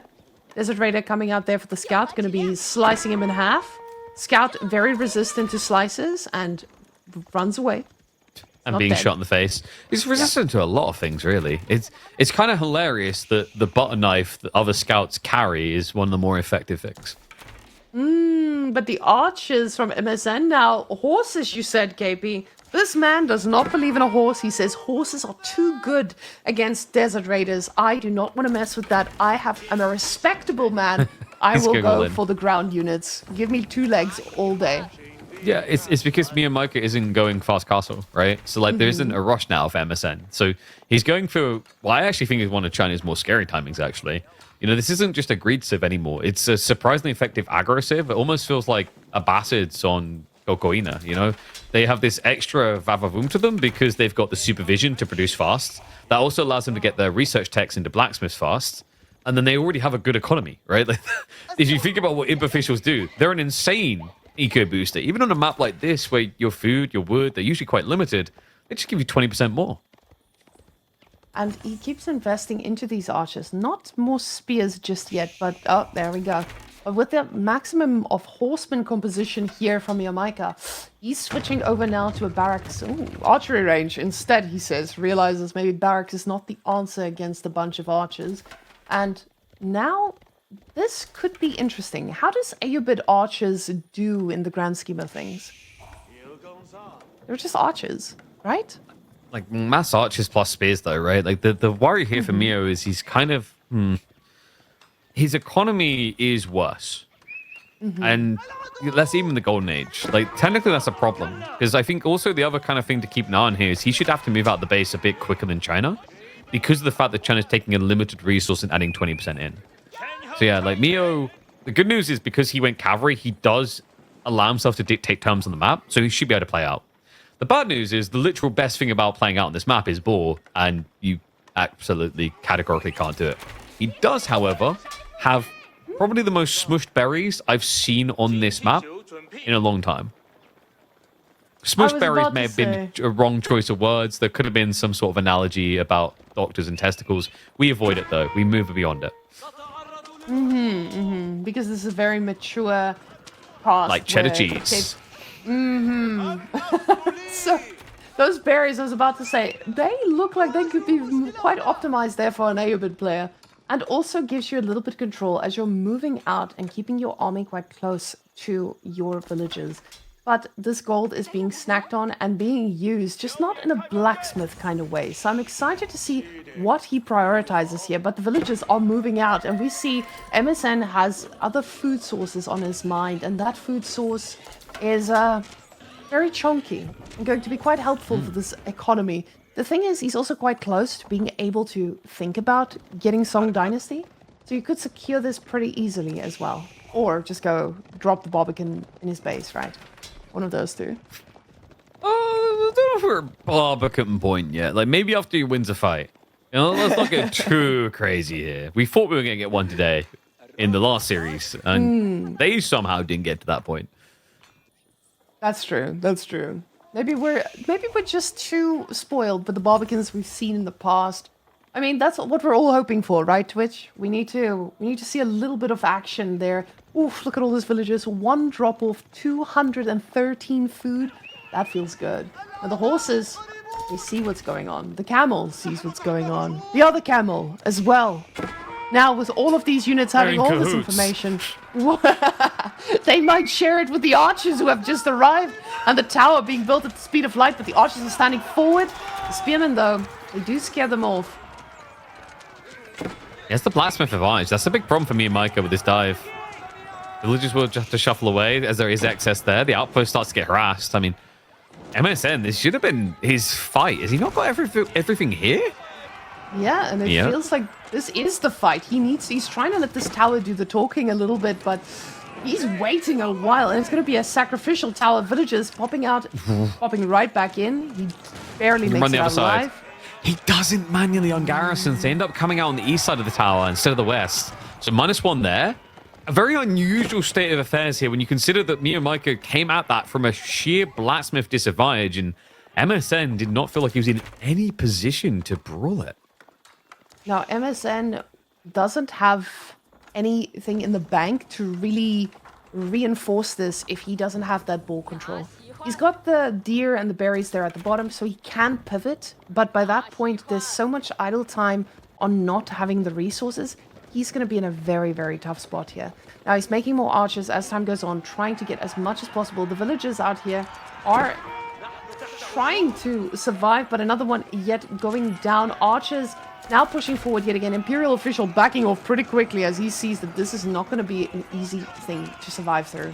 But those camel numbers are really adding up after a while. But the archers now just taking all the fire from the tower. Disgusting. Bit weird though, because like MSN has started to invest into horsemen when the archer numbers are starting to shrink, right? So it kind of shifts the dynamics where you might wish you'd actually had more spears. It's kind of weird actually that the Ibids were allowed to have the archer advantage anyway. China is usually a sheer dominant force when it comes to bloating that archer count up, especially when you remember that MSN started with archers. Now, MSN is investing in a bit more spears here. It makes sense when you're dealing with this many horses that it's going to be very, very necessary. But the problem is MeomaikA is really good at the micro here. He's sniping out every spearman he can. His horses are waiting at the right moment to connect every single time. And he is doing the trades pretty effectively. The problem is, though, you're up against China, who has the ball right now, and your food is getting thinner and thinner. We see a red dot over there on the berries as well, so it does look like MSN is looking for a bit of a counterattack. Yeah, horsemen do sneak in, just as MeomaikA needs it. So -1, that shifts the army across, that relieves pressure towards like the ball type location. And I think MSN is also just creeping up with the main army. Yeah, archer spears. I think that would be a bit gung-ho at this stage. You know, show some respect. It only makes sense if Meo is teching for you to push that far forward. Now, I'm wondering about this golden age, though. We do see it's 0 out of 20, but I'm not sure if that thing is actually showing for out yet. Never mind, Yeah, it's got level 2, so it'll be the research as well as the gathering. But the gathering's only 10%. Research is kind of crap. I don't know. There was a time where it was way too good. Now it's like, oh, that's nice. You know, it's like when someone says, "Hey, I collect small Lord of the Rings figurines." Like, oh, that's nice. Now, this army is going to be a little bit of an issue as it's pushing out, but at the same time, there's a big yellow blob running towards the south here. Difference is, there are secured villages here at the front, and MSN is about to snack if given the opportunity. Instantly just rains down upon all these villages. He's just going to A-move, and he is going to get quite a few kills here as they're running back, but not fast enough. The horses need to find some damage. I don't think they really are finding enough there. No, he's hesitant to dive here because there's a lot of Desert Raiders. Desert Raiders don't have ranged armor. So I'm saying, like, the worry here is now you are cut off. Remember what you said earlier in the day? Don't run around the back of the base. But sometimes, it's just like the offer is staring at you. It's just too good, right? Like 2-to-1 odds, I'll take that happily. Dives on in, finds a few of the workers, but the archers do get juked out. They were the real threat factor here. It's a good dodge there by Meo. Now, there's an opening here. So let's say this whole army gets cleaned up. But no, never mind, it won't. MSN, he's fast on his fingers, making sure he gets everything he can. Eventually, it will get cleaned up because he's behind his opponent's base. But if he suffers all these losses, is he still going to be okay when the counterattack lands? Sure, he killed extra villagers, but losing your whole army to this might actually not bode so well for him. Needs to be careful with the horsemen, just not to overcommit and give those spears too good a value. This should be a painful hit. I don't think it's one that MSN can't have time to recover from. The curious part is going to be where he can get his food sources, because the front side shouldn't feel safe. However, we have a backstab coming in. A second wave goes into the berries again. These really are starting to feel like crushed berries. Villagers have to run away for the second time. That type of idle really stings your ability to reblob, while MSN needs that reblob after the losses in that corner.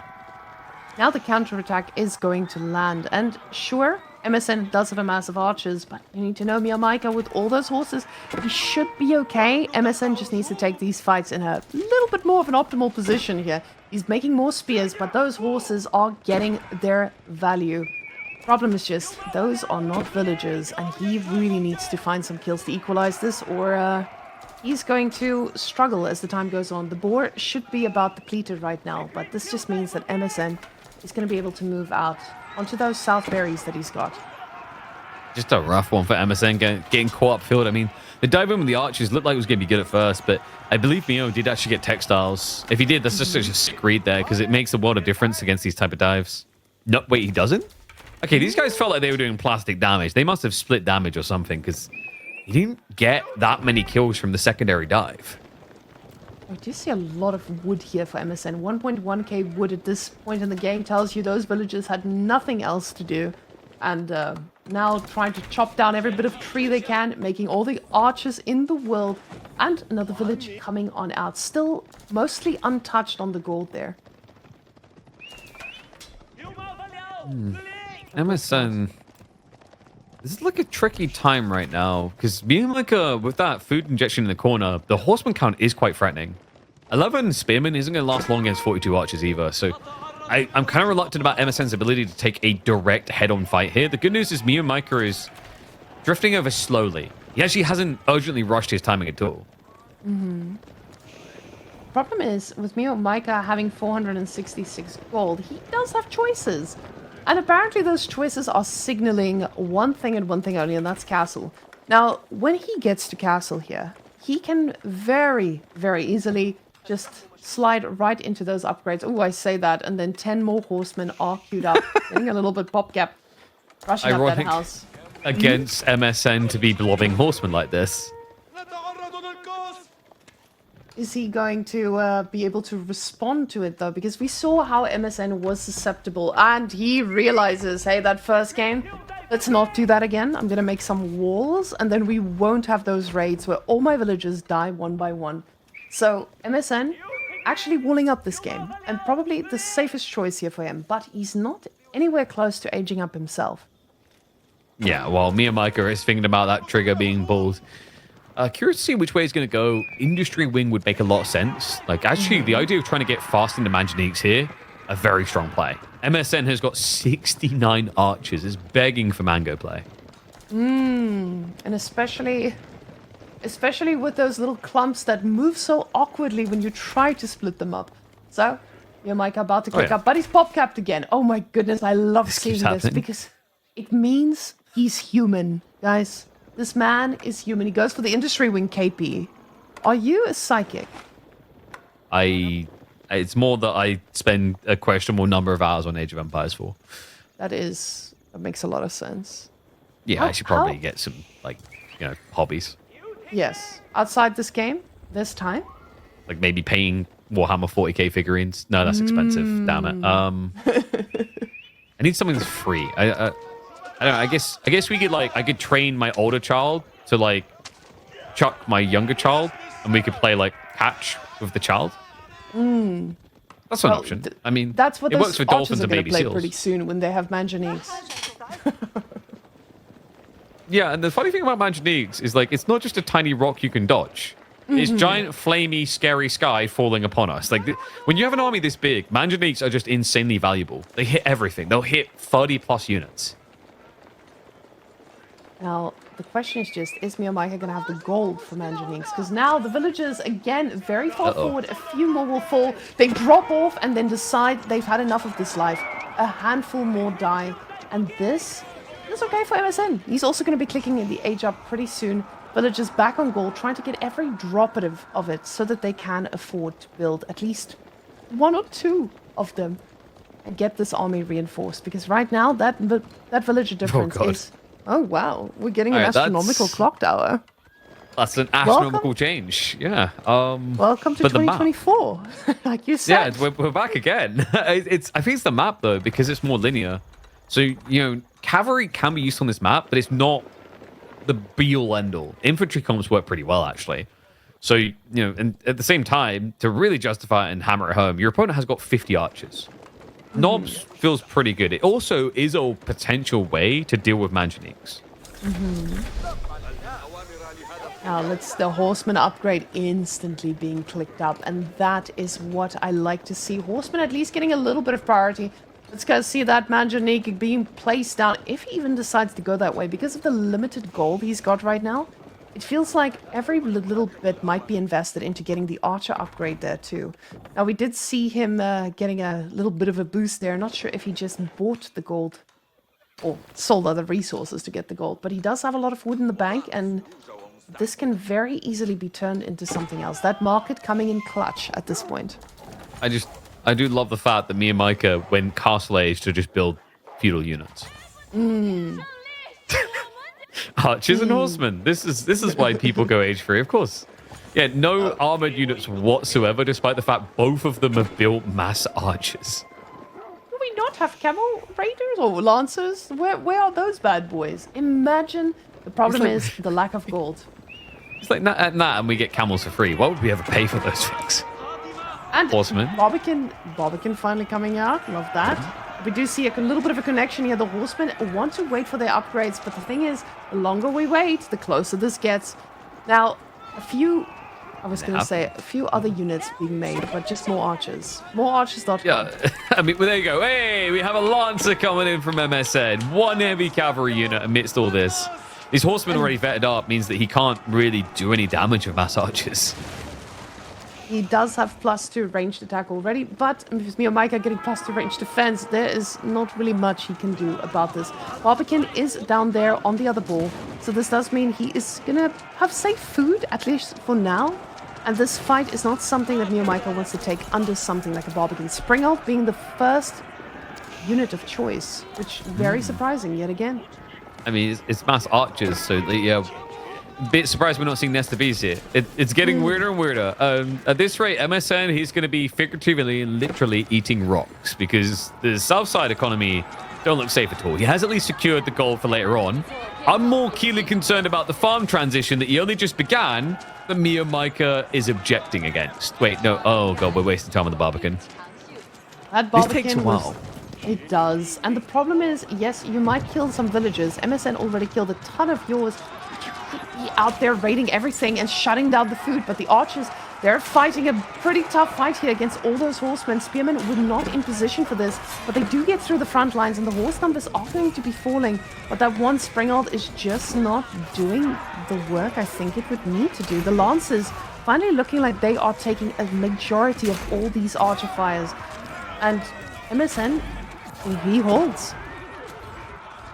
Yeah, the archers are about even on count. There's still a few horsemen left over here.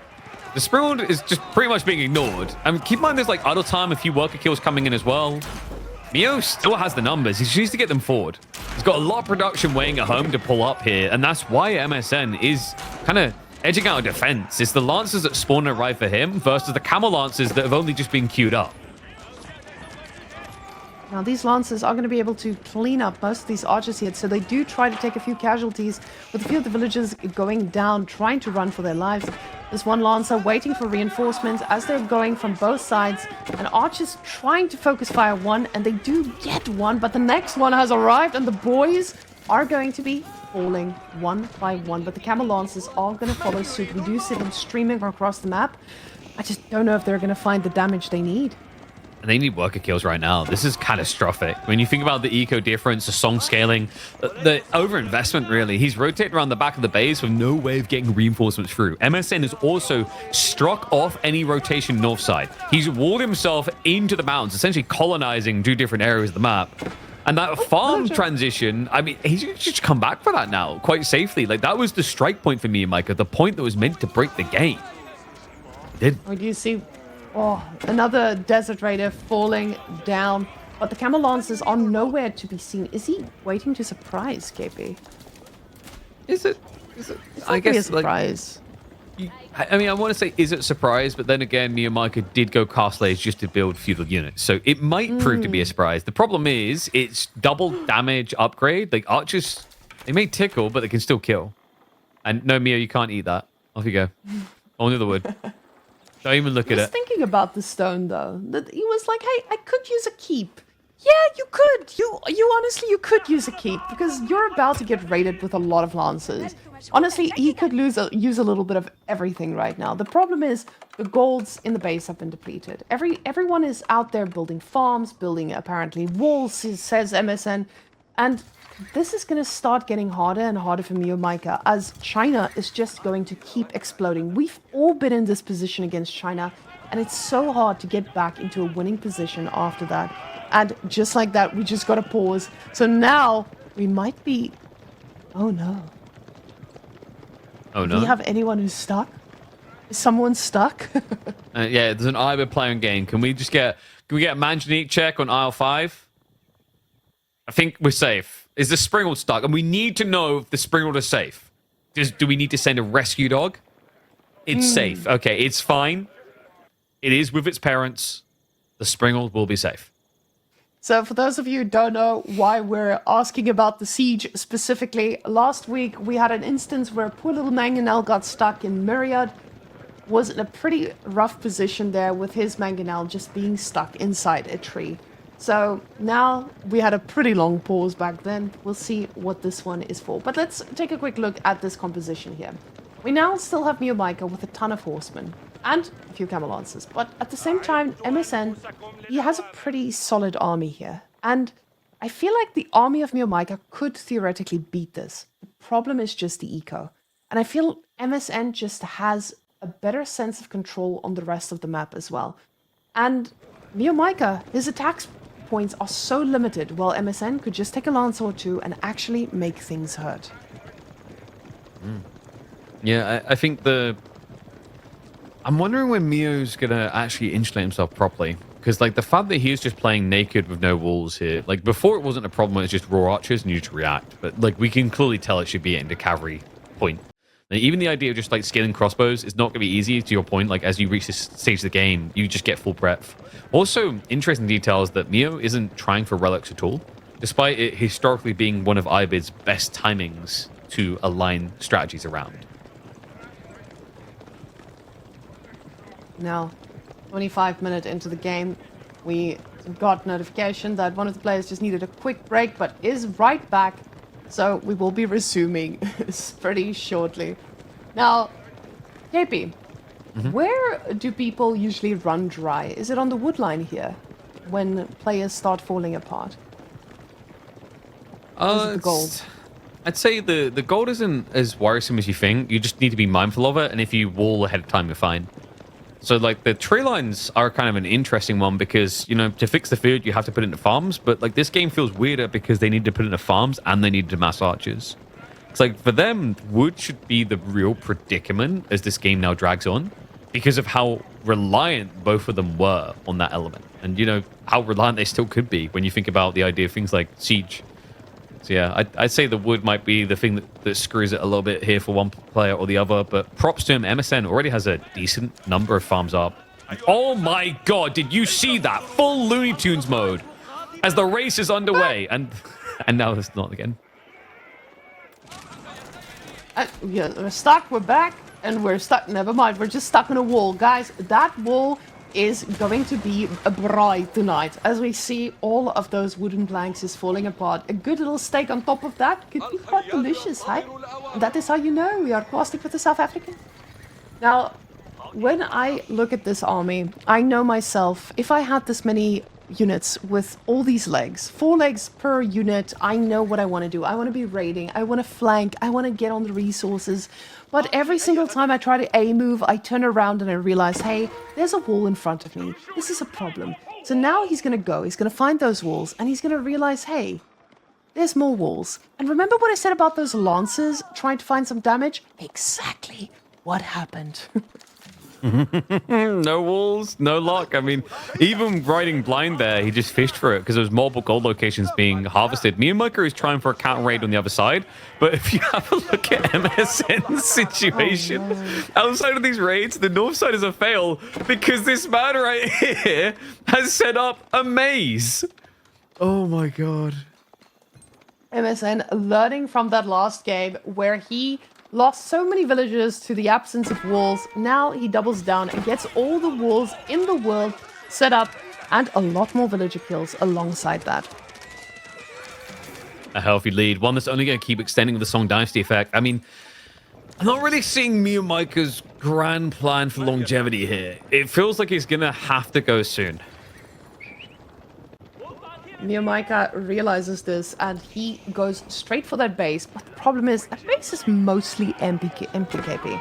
He is, those villagers are elsewhere. The only thing in that base is a bunch of spicy archers and spearmen to join the party as well.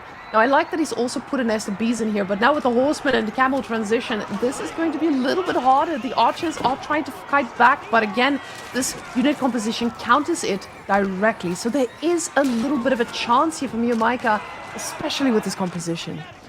I mean, it's only one nest of bees. The archers aren't really that threatened. A little bit of trickle damage coming through. Tries to brute force with the concave.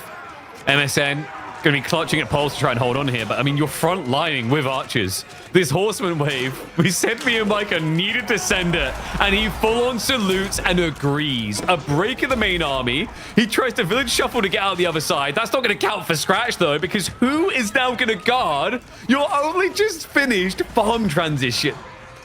And that is such... The whole thing of him being alive and well is this farm transition. We do hear a relic being used to shout into the skies. 2 horsemen getting converted, and finally MSN does have a little bit of an army again, but not for long, as the Barbican is also close to falling. Villagers falling like flies and very quickly catching up to that economy advantage he had for Nest of Bees. He's a lonesome warrior.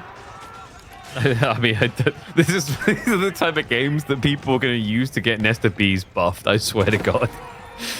Ring of Roses, there's nowhere safe to be. The entire eco lead that MSN had has evaporated. I don't see how this fails me. I mean, the Barbican that looked questionable before never got repaired, so he could siege it down. I don't think it's entirely necessary, but to get rid of the Springwell threat probably deems it as worthwhile. And the workers, I mean, we have 7 food workers total. MSN can't afford an army, even if he stockpiles all of his pocket money from last year. Now MSN hoping for a little bit of a Lancer answer, but he needs so much more than that. There is going to need to be miracles, and he's right now sitting here channeling his inner Corvinus, hoping for an answer to this madness in his base. Now the villagers, they did migrate north. It does look like we had the grand migration, but at the same time, we are paying the price with all of our buildings here at the back. These archers firing at those farms like they are completely non-resistant to arrows. Poor guys. But the camels doing some good work burning all of this down. And let's go take a quick look at that economy there at the top. I would love to see how MSN is positioning his villagers and keeping them alive. Farms. Very nice. Well, he may have shut me down temporarily, but don't worry, we have backup farms in the mountains. Is MSN just going to migrate the whole base up there? I mean, he is playing China. It's technically possible. Now, these horsemen that he keeps making, they work. That's the thing. MSN is not respecting the power of the legs. And every single time, we see that making an impact. So now, still making lancers, saying, this is what I need to fight this. But with the composition, sure, this could work. He still has those 7 crossbows that are going to be able to snipe them out. Possibly not one by one, I would say, but now I see he doesn't have +2 range defense, so possibly one by one. Yes, those 7 crossbows could be enough, and the horseman numbers are going to provide a pretty good front line if they ever manage to get their way through. It's so expensive. Remember what we said about wood? Wood being a limiting factor. I mean, he hasn't actually got that much up in the mountains. Straggler trees adds a decent quantity in, but like long-term scope of things, kind of a grim tiding, right? And MeomaikA, it's crazy. He's just reminding you, walls are only required when you're being attacked. When was the last time MSN was able to attack? Oof, and MeomaikA, look, doing the manor keep right in front of MSN. He might have to cancel this one, though. This is a little bit risky. Depends how many villages he's pulling. This seems fine Look to at all me. those lances. 5 villages to rule them all. That's all you need. Take his relics away so you can't have any more lancers. I mean, he's still got gold gathering in the mountains, but it definitely stings a bit. I mean, this much cavalry, I don't feel like lancers should be able to break it. You could pretty much just stand on top of the workers and they'd be safe. And MSN, honestly, I can imagine where he's sitting at right now, feeling like, hey, maybe I should have made those spears for this composition. And just doubling down on the archers, realizing, hey, this next time we will switch it up. He learned from his previous mistakes. He learned from the fact I need walls, and it worked so well. This time, I think he's going to make a pretty big note to make the counter units as well.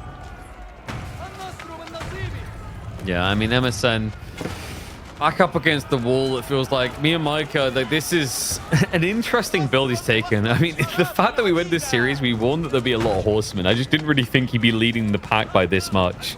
You can technically build up more landmarks to try and drag the game longer here if you're MSN, but I don't really see it being feasible with this type of income. He's making sure that he gets one more big fight, because of course we have God Vision. We know exactly how many units there is. But for MSN, this is his last hurrah. He wants to back off, make sure that he gets one good fight in before he calls it quits. Now, losing a second landmark does not feel too good when we know the Barbican is also quite low. Now, he is getting another stable, a little surprising there, as he's going to need that wood to repair, if anything. But going straight for the next landmark, and there's only 2 landmarks left. It looks like MeomaikA realized this is how I win this. Quick, gather for the Yuan. Gather now. I mean, he has got 25 lancers, and for some reason, MeomaikA is building more archers. Still, the castle. I think the castle might be a problem here. You might be able to take a decent trade, but not under that keep, and the one villager here is not going to be able to rebuild all of this. The lancers doing work now. The villagers quickly popping into that Barbican. Want to help with the fire, but oh god, it's a concave. It's like falling like flies. Yeah, it's also just like when you're surrounded like this, horsemen do beat lancers.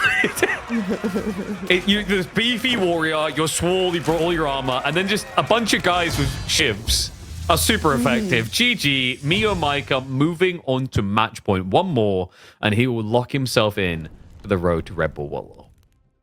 Now, this must feel pretty good here for MeomaikA. He chose this map. He was like, hey, this is the map that I'm going to take you down on. And he was right. MSN now needs to take this 2 games in a row for him to stand a chance. And honestly, if I'm MSN, I feel that pressure. My whole Scandinavian team, every Scandinavian player qualified last week. This is the one he needs to join. He watches all his colleagues sit there in the main event, and right now, he knows he's 2 games away from it. So, honestly, really well played there by MeomaikA, ensuring that he still stays on top of whatever MSN is not countering, and MSN improving his walling abilities. Very, very well. So, with that out of the way, yeah, it's gonna be Golden Horde making it. Because like I was wondering when this is gonna come up, you know, because he had his go at the Mongols, didn't really make sense. I've been curious about MeomaikA with his Golden Horde, considering for him, you know, Mongols was really where the journey began. He was super obsessed with this Civ when he started hopping into AoE4.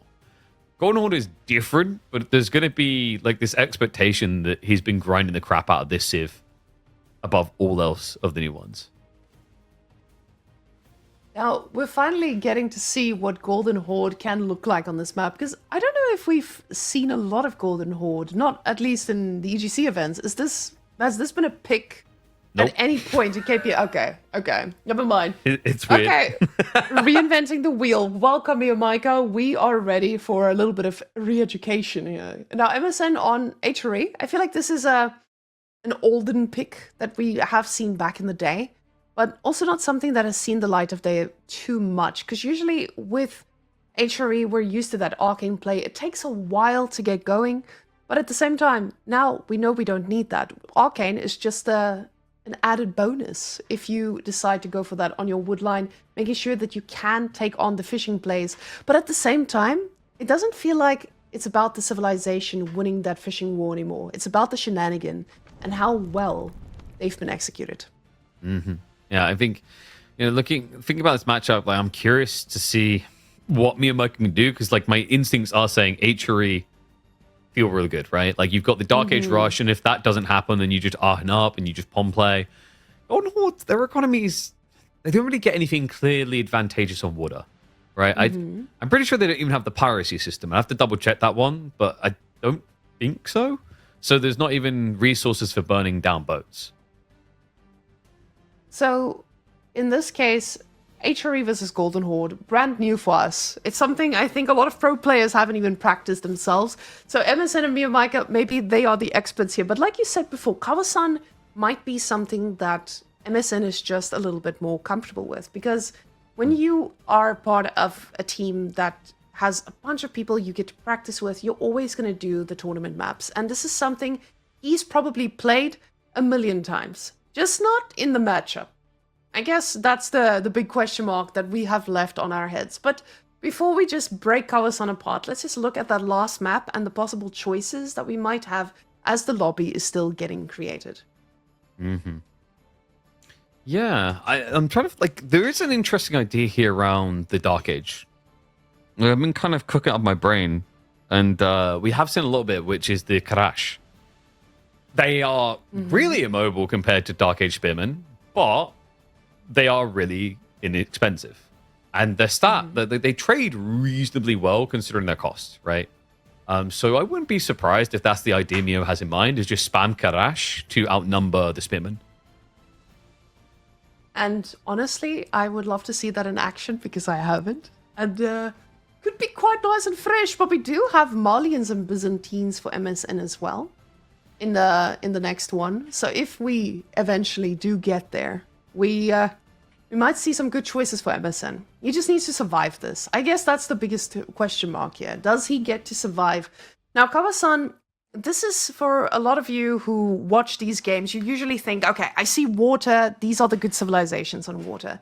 But each civilization has their own little bit of gameplay when it comes to those Dark Age shenanigans, making the choice of, do I go water? Do I go spears to shut down the water of the other guy? And HRE is, in my opinion, just a civilization that has more choices in all of that. Golden Horde, like I said, there's a question mark. We don't really know what they do on water, how they look on water. But Kawasan, it's not your standard water experience. There's always something crazy going on. MeomaikA is a little bit delayed here because he has to download the map.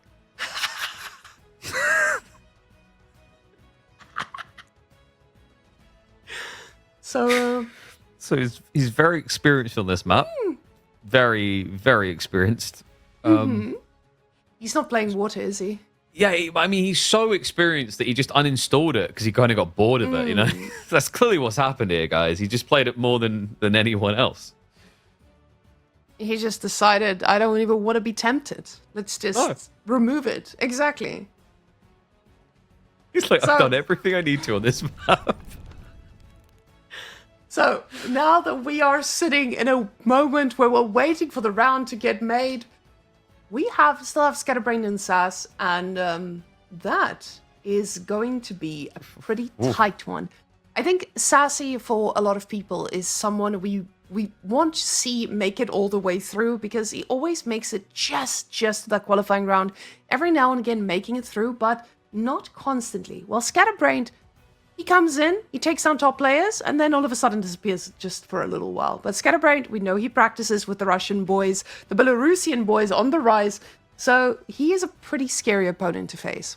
Yeah, I think Sass has been having a little bit of a rougher run of it recently. I can't remember the last KPMM who's in, but maybe it's just the opponents he's running into, getting 3-0'd on occasions. I think, if I remember correctly, the previous qualifier was an abrupt end. I don't think he made it to one of the qualifying sets. I'll have to double check that.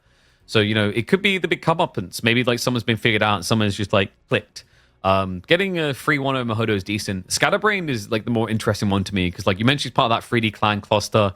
They have interesting ideations on how the game should be played, the way that they think is optimal, especially when you think people like B is that kind of hive mind type effect you have to worry about. The other side of the bracket, we still also have Myriad versus Gully Deckle. Honestly, going into this bracket, I was like, I think Myriad will do it pretty solid. But seeing Gully 3-1 Ayame, I think that's going to be a tight set. Ayame, he's still kind of a pub star type player, hasn't made that full transition into pro play and proven himself. But the strategies he employs on the ladder, and also his scrim partner, like he's signed with Elephant or Team Elephant, right? So he works with Louis a lot. Very talented fella. Just maybe not there yet, or Gully has finally put all the pieces of the puzzle together and is looking the best he ever has. Oh, we are of course a little bit biased here because seeing Myriad on that list, there is two outcomes for this. If Myriad qualifies, then he does not get to cast as much. If he does not qualify, who will we be seeing on the caster desk? Myriad. And That's Twitch chat, true. that's the question you gotta ask yourself. Do you want Myriad on the tournament or do you want him on the caster desk? And the best part is, if Myriad makes it onto the caster desk, he will make it further than most people because he might be casting all the way to the finals. You know? That is the strategy. That's why I keep pointing out to people. I used to meme Beastie about that. I was like, hey, I know this tournament didn't go well for you, but at least I made it all the way. Same. Like my recent one has been like, hey, I mean, guys, I'm not saying I'm better than you at the game, but I do have more Red Bull flags than you. Just goofing on the boys. Hell yeah. Now, I'm actually surprised we still haven't gotten our lobby yet. These boys are really taking their time just creating it. Okay, so KP, this is where the podcast begins. Okay. So KP. Okay, I was about to... Oh, sorry, I should put it this way. So KP, how are we feeling about the current horse meta? How are the people feeling about the current horse meta? So it was interesting actually. I recently polled my chat on this, and I thought the ayes would have it, but it was more in favor of the nays. Repeat that last sentence. I don't think I understood British. So I put a vote on it on whether they thought like the horse meta is fun, and I thought the ayes would have it, but it was actually the nays. Okay, I heard mayonnaise, and I was like, Mayonnaise. I was like the mayonnaise. Jesus Christ. Oh my gosh. Okay, now this makes a lot more sense. Just so you know. Okay. So Yeah, it was just a really crap joke that has now been over-explained to the point that it's actually not good. The horses or the mayonnaise here? Like the horses in mayonnaise, I guess. I don't know. I mean, when you buy from Tesco, you never know what you're going to unwrap. Now, we do see that that game is about to begin 1 minute in. But this is something that I think a lot of players are asking. Like, what is the meta? Or how does this evolve? And we're just seeing like such a focus on cavalry. And cavalry, even today, it just constantly prevails. Now, this gives me a little bit of hope for Sassy as well against in a Scatterbrain series coming up. Because when you look at that personality right there, Sassy is known for his horses, so he better use those correctly. But Golden Horde at the same time, right in front of us here, they are just as known for their horses. So I would like to see MeomaikA downloading the map for the very first time. And I know what I do when I download a map for the very first time. I ignore water and I see how far the land's going to get me. So MeomaikA, just playing a good all land push and see how it goes from there. Hopefully overwhelming his opponent, even with Fishing Eco. Who knows? Yeah, I mean, I think we are finally ready, right? He has found the lobby. I'm just like the things we're seeing behind the scenes, like the names given to the lobby, bless him, so you can find it. I wonder if MeomaikA like took an extra minute or two just to render the map a few times, like, or hear me out. This is the biggest, most genius bait, and now MSN thinks that MeomaikA has no idea about this map when he's actually a master of it. Let's see as we hop in to Kawasan for game number 4. So when I look at this little bit of a play style here from MSN, already going for our good old barracks, makes sense. We want to shut down whatever comes our way, and he will be able to burn down that, if that's what he desired. We see MeomaikA not even thinking about water for a second. He's like, water? There's water on this map? I saw the blue dots, but I thought it was like decorative. And MSN now making units for something that is not even going to matter. I guess the Uwu burning down might be worth it. But is it worth it for Golden Horde? It's a case of like whether you can burn it down fast enough, right? Like it'll always come down to that. Like if it takes you 3 or 4 minutes, less so. MeomaikA, the negative, of course, if you do lose your Uvu is, Tortugud's not really on the menu, so that landmark choice feels a little bit flimsy, and the alternative feels really sucky. Like, I've seen games where someone will clearly not have stone access, they still choose Khan and Tortugud just because of how bad the alternative feels. Now, when I look at my Golden Horde early game, am I going to be able to actually handle if my gold gets shut down? Now, MSN, he hasn't overinvested at all into spears, but he decides, hey, this man isn't going for water, maybe I should. And it's quite funny because he's already gotten so far into the game, making a barracks, making 2 spears. He's still in the Dark Age rodeo, now going for his dock finally. We do see the villager putting it down, but I fear that this is going to be delaying him so much. Is this not just a little bit too dangerous? I mean, the idea that this is going to delay too much, right? Like, for HRE, they can just inflate really quick. I think for MeomaikA, you just need to rush the gold, like yesterday. This is not looking pretty. Please tell me he's got enough in the drop-off. Okay, so he does bait him underneath the TC. Because, like, the awkward thing here that can usually happen is with HRE's extra movement speed, they can easily just shift away before you shift, which is why, like, 2 spearmen isn't crazy bad. This fishing idea afterwards, like, I don't mind it as long as it's not too much fishing, right? Like, if you're 20-plus workers on land, then you've lost too much efficiency on the prelate. So, like, the timings can make sense here. I think what's important for MSN is to just keep an eye out for which pond MeomaikA is going to be going for. Because realistically, Golden Horde don't have any clear advantage towards water play at the beginning. Now, he is going to be able to get that age up. I mean, I was going to say first, but at the same time, Golden Horde takes a very long time to age up. So when he starts clicking this up, it's still going to take quite a while to actually go on through. This gives MSN time to actually do that transition, and just like you predicted here, he doesn't invest too much onto the fishing, and he goes for the gold already. So Khan and Tortugud's a minute and a half from aging up. That means that MSN is just going to be a little bit behind. Yeah, and he keeps his Uvu, because, like, 2 spears are never going to get through that quick enough for it to feel great. He's just going to focus on trying to intercept the worker when they come out. But MeomaikA, usually what helps you kind of gauge where you can move out quickly is a scout, which he does have. Right? Pretty sure. Yep. Okay, there we go. Well, this guy is so subtle and secretive. You will not even see him on the bar. No, he needs to keep his identity secret for the Khan that will potentially follow. So the overlay stop looking at him. Stop looking at him. You're revealing his identity right now. He might appear. Who knows? Now the Arcane Chapel clicked up, and honestly, at a pretty decent timing considering he went for barracks and for a dock. So Arcane Chapel coming in, which is literally just after Khan and the Tortugud's gonna finish. That must feel pretty good. MeomaikA now transitioning onto water himself, but he's going to be met with a little surprise, and that surprise gets spotted by a scout. So they do move up a little bit deeper, trying to put that down. MSN not going to be stopping those villagers too easily. Yeah, I mean, that spearman on his own was stroll against double worker here anyway. The other one, I think, is why MeomaikA is showing respect, because it could move across, and he actually did see it. Villagers fighting back, shivs out, they get a shot off, and shivs out again.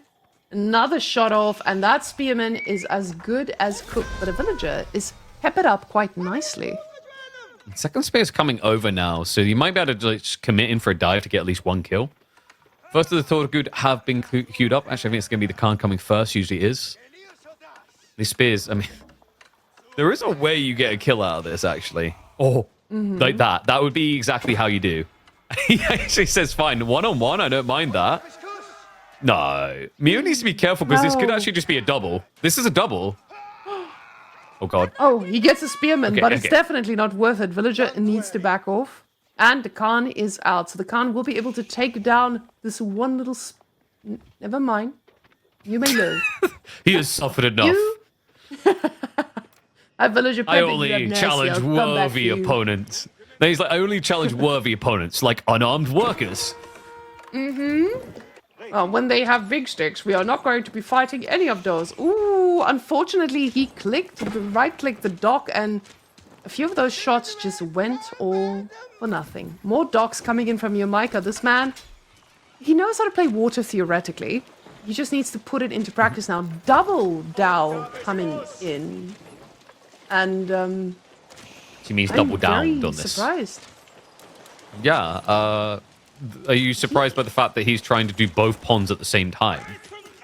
That too, but also the fact that we have two of the same ship that doesn't really work too well, especially with the obvious follow-up of the Springhold following. And now that dock is getting a few arrows at a time, but it's not going to be enough, and quickly these ships are going to fall Why fast. is he And not now, healing? what then? Why is it like? But he didn't even pull them back to heal. Is the weirder part. He doesn't know about the healing. He's he's building an America. He's building another Another archer ship. No. No! He's building more archer ships. I know he's going to lose villagers. One more going down. What? Cancelling the dock. Oh, he gets his Springhold ship. He gets his Springhold ship. He gets his Springhold ship. He's coming in, boys. Give him time. Give him time. He's cooking. And We will another, eventually now, kill him. we have some horses from the land going to be doing this. MSN. If he loses this, this is going to go on his... This is going to be as bad as when he stole my milkshake. I'm going to make memes about this one. So, yeah. MSN, for the sake of your milkshake reputation, I would suggest you win this one. And do not lose against the man who made the double ship that you counter directly. But the Springhold ship against Springhold ship action, it is going to go down finally. And MSN is finally getting a little demo. It should not really be necessary, but screw it. Archer ship does get taken out. Somehow, double downing in archer ships worked to the point that MSN's brain got a little bit fried about what he was meant to be facing. However, the dock is still here. And we do have to remember that MSN has fishing. MeomaikA has none. Now, there's a lot more going on. There's horses being raiding at the back. So while we're watching this wonderful water game, we can also see that horses ran through. And I don't know if they killed anything or if those villagers were from somewhere else. But I assume they got some good loot. Now, the demo ship goes right into the face of MSN as his attention is a slight bit split here, trying to stay up to date to it all. Now he gets wheelbarrow, and this tells me that yes, he did lose a villager to these, because when you get wheelbarrow right after, that usually tells me, hey, there was a raid, the raid was successful, I'm going to try and learn from this. Because MSN, he knows what happens with MeomaikA, he's just going to keep making horses, and it's going to keep being hard.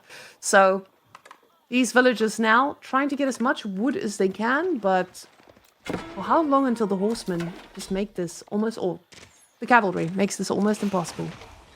I think the bigger problem here is like at this pacing, MSN should just start lobbing spears with ease.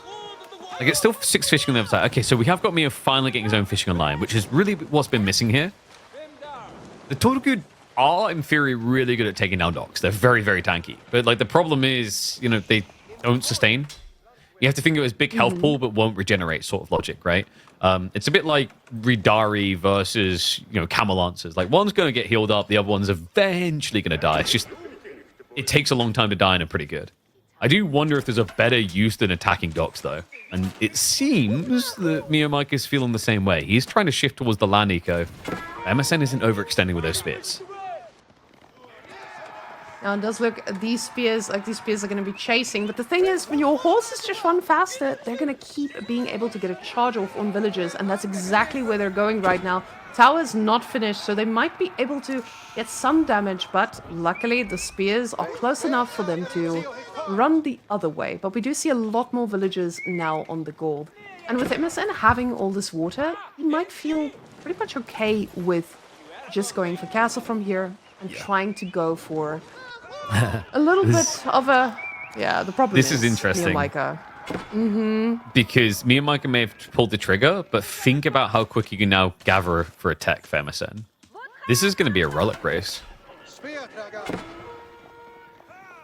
Now, with the horses, though, it should be easier to take down anything in the dare steps near these relics. But again, the horses going for their charge because they can. We are just not able to shut them down every time, but he doesn't get too much here. I don't think he got any kills there, right? Like, the health bar's low, but no bodies on the floor, so he'll just keep rotating around. Like, the other time does matter here. You need it, because Golden Horde are really slowing their tech up. There's no way to actually amplify the speed at which they reach the next stage. And it does look like these villagers are trying their best at just making this a little bit safer for themselves. But the problem is those horses are going to be so much harder to kill as the time goes on. Because now your goal at the back, it has one tower on it. You now need to be out on the map to try and get those relics. Is MeomaikA even going to give him a little bit of breathing room to move out? We only have one prelate, so MSN, he's going to need to be very intentional about those movements. Yeah, I think MSN, like, it's a bit difficult to spread wide here. The good news is right now, MeomaikA's make it simple for you. Just sends all of his cavalry into one location. But we can see he's starting to scale up a little bit higher. It's not going to remain that way for long. You're going to have to start figuring out a way of lobbing spears fast. It almost seems like MSN instead just wants to try and mirror knights. And mirroring knights, it feels okay in most instances, but I'm a little bit worried about that, just purely because of how well MeomaikA has been able to control his. And just like this, he might just stop the age up at such a critical time. Oh, never mind. He wants to attack the house first. Villager finally going to go down. Another one getting a little stepsister stuck here. And a few more here at the back. They were chasing the spears. Yeah, but why were they chasing this wide? MSN, a disastrous moment. Oh my god. I mean, he's got fishing to try and pad himself against this, but the Regnants are still not up. The workers are flopping dead. This is grim tidings. Look at what's happening. MeomaikA is also now prepping relics. Double Monk has been queued up. You haven't even got the capacity to pick them up yet. He tries to sneak a few workers out. The villagers are finally going to have some protection from the spears, but this is the thing I think that people forget. Those Toragud, that Khan, they all automatically got their stats juiced up the moment Age 3 hit. And MSN losing 12 villagers total. This doesn't feel good. MeomaikA, he's turning the tables, having already a few tributes paying a visit here to the boys. Idle time galore coming out for MSN here. And he doesn't have the goal to even make anything except those 3 knights that he just queued up. But are they going to be enough? More villagers, more idle time. We just see constantly villagers running around. And now the question is, are there going to be any relics for MSN? But it doesn't look like MeomaikA has picked up anything just yet. It's going to take time to get out there, right? But there is a really cool strategy where you just insta-drop the relics to get the stone generation and go for deeper ones. Speaking of going in deep, I mean, remember, these tributaries, they get bonus against knights. And it's also just a way of insulating yourself against the spears. So it's actually pretty effective. And Torgo just remaining against a handful of spearmen that just are not getting upgraded. I mean, he has at least brought 1 relic home. The damage is kind of insurmountable here, right? Remember, MSN, look at that fishing count. The count 21 to 8 fishing boats, and yet he's neck and neck on economy. The problem with those fishing boats is he has too many fishing boats in that pond, and we know what that means. This just means those fishing boats are going to overfish, and they're going to go idle for a lot of it. So they're not even going to be as effective as having, 21 fishing boats. This is going to get more and more tough as the time goes on. MeomaikA now, he is in a good spot to decide what happens next. Let's just see if he decides he's going to, pick up relics and make it work. But MSN now still only having 1 in the base. He does feel pretty good about himself here, but... Oh, MeomaikA does, but he needs to be careful not to lose all his units as well. But we do see Golden Horde is going for a different type of cavalry from here on out. What? Kipchak? I mean, this is not the first time we've seen them in this qualifier.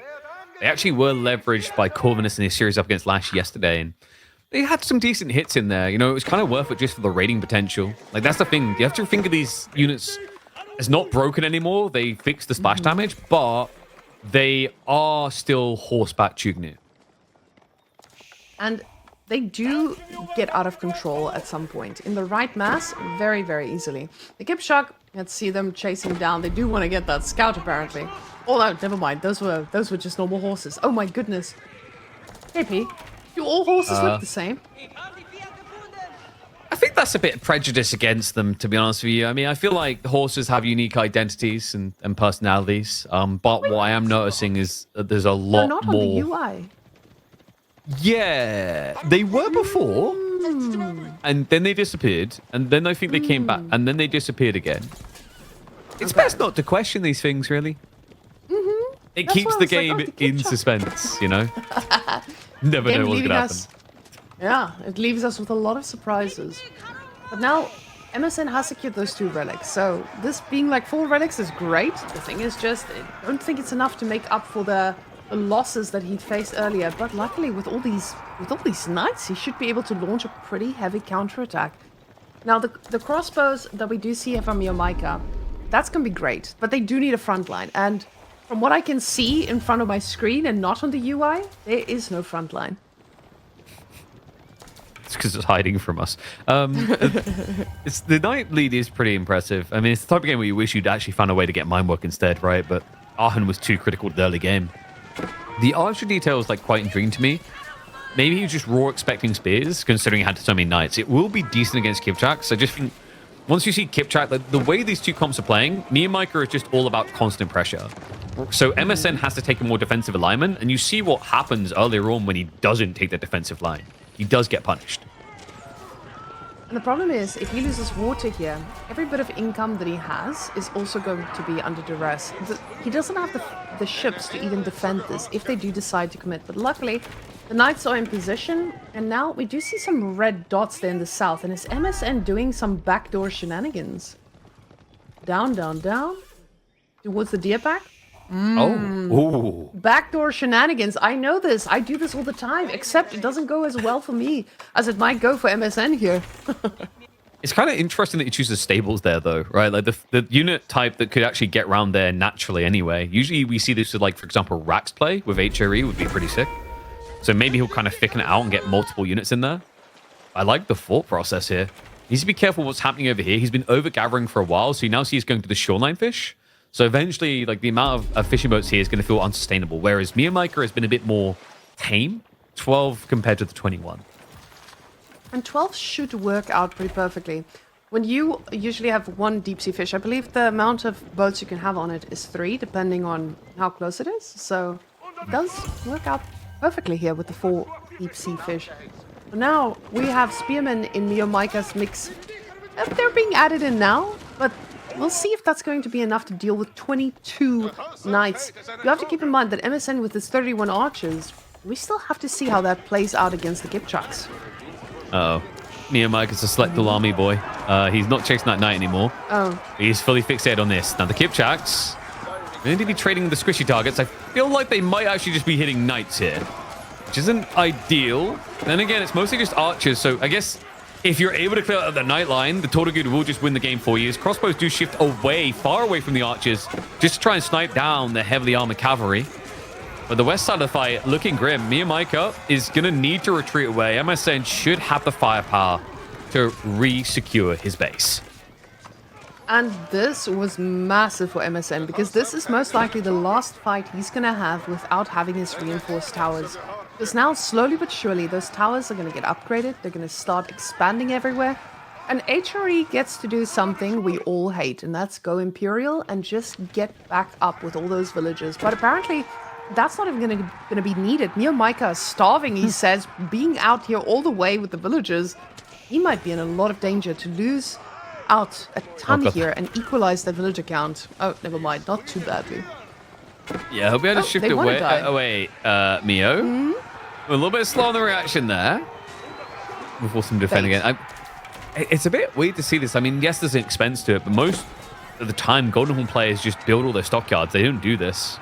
I get why he feels he needs to, but, you know, the safety, the security, the condensed economy, also the scaling is just so good on those stockyards.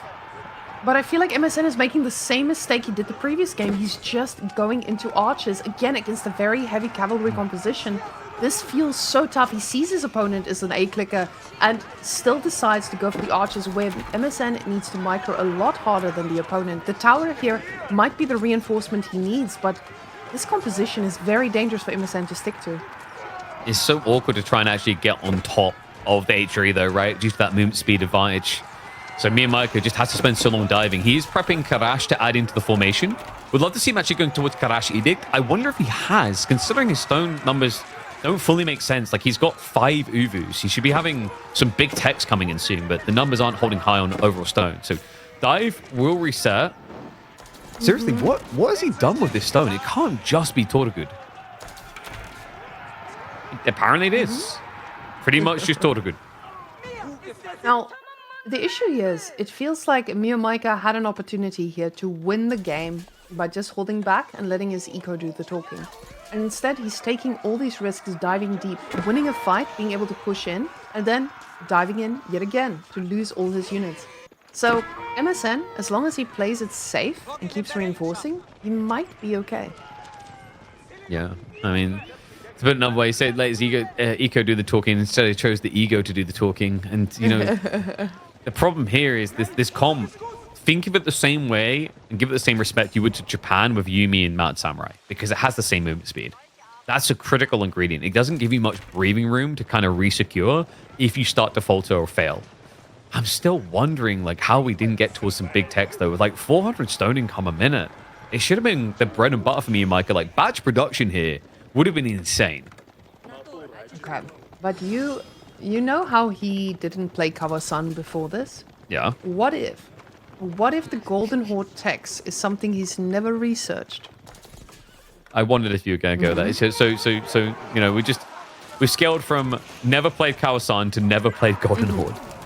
No. And Play MSN Golden has Horde, never fought DAOs before. What the hell? That's a bold trade, Cotton. I think it mathematically works out okay, though. Yes, definitely. Because now what he gets to do is he gets to dock. Because look at that south part of that pond. He wanted to get rid of all those military ships, pull them up, so that he gets to make the counterplay. And that's exactly what's happening here. MSN, the sneaky little goose, stealer of milkshakes, and also destroyer of fishing egos. His own included. I mean, you know, you say stealer of milkshakes. You know, just like this pond, he's going to feel like he earned that milkshake. Just like he earned putting that keep down.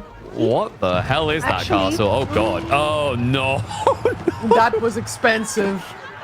That was so expensive. Him just sacrificing all of it. But it looks like there's going to be a fight here. And now Men-at-Arms being a pretty big part of this composition. The Knights are going to be enough to just try and kite backwards here. But all that stone being gone, this could have been a ton of emplacements. And he's lucky it wasn't a complete butchering of all workers in the vicinity. MSN will just have to reset her off this one. Now, we do have mass Men-at-Arms strats coming in, but MSN is trying to contest this with crossbowmen, so he heads to the right idea. But we are also seeing Sarai Lancers coming in. This is going to give the Keshik healing effect to all of those chunky Turguds. So all of a sudden, an increase in DPS as well as sustain for MeomaikA's bulky front line. The problem is, it doesn't look like MSN is target firing those spears. He's just trying to keep the Knights back for now. The villagers, he's also trying to micro them, but they are going to be cooked if he does not manage this correctly. The Knights are the ones all the way to the back. Archers getting picked off one by one. He needs to find a way to get those on the front line to do the work. He's just trying to reinforce with crossbows. This is difficult. Like, the worker count, you have to remember, MSN's got, what, 25 workers not working?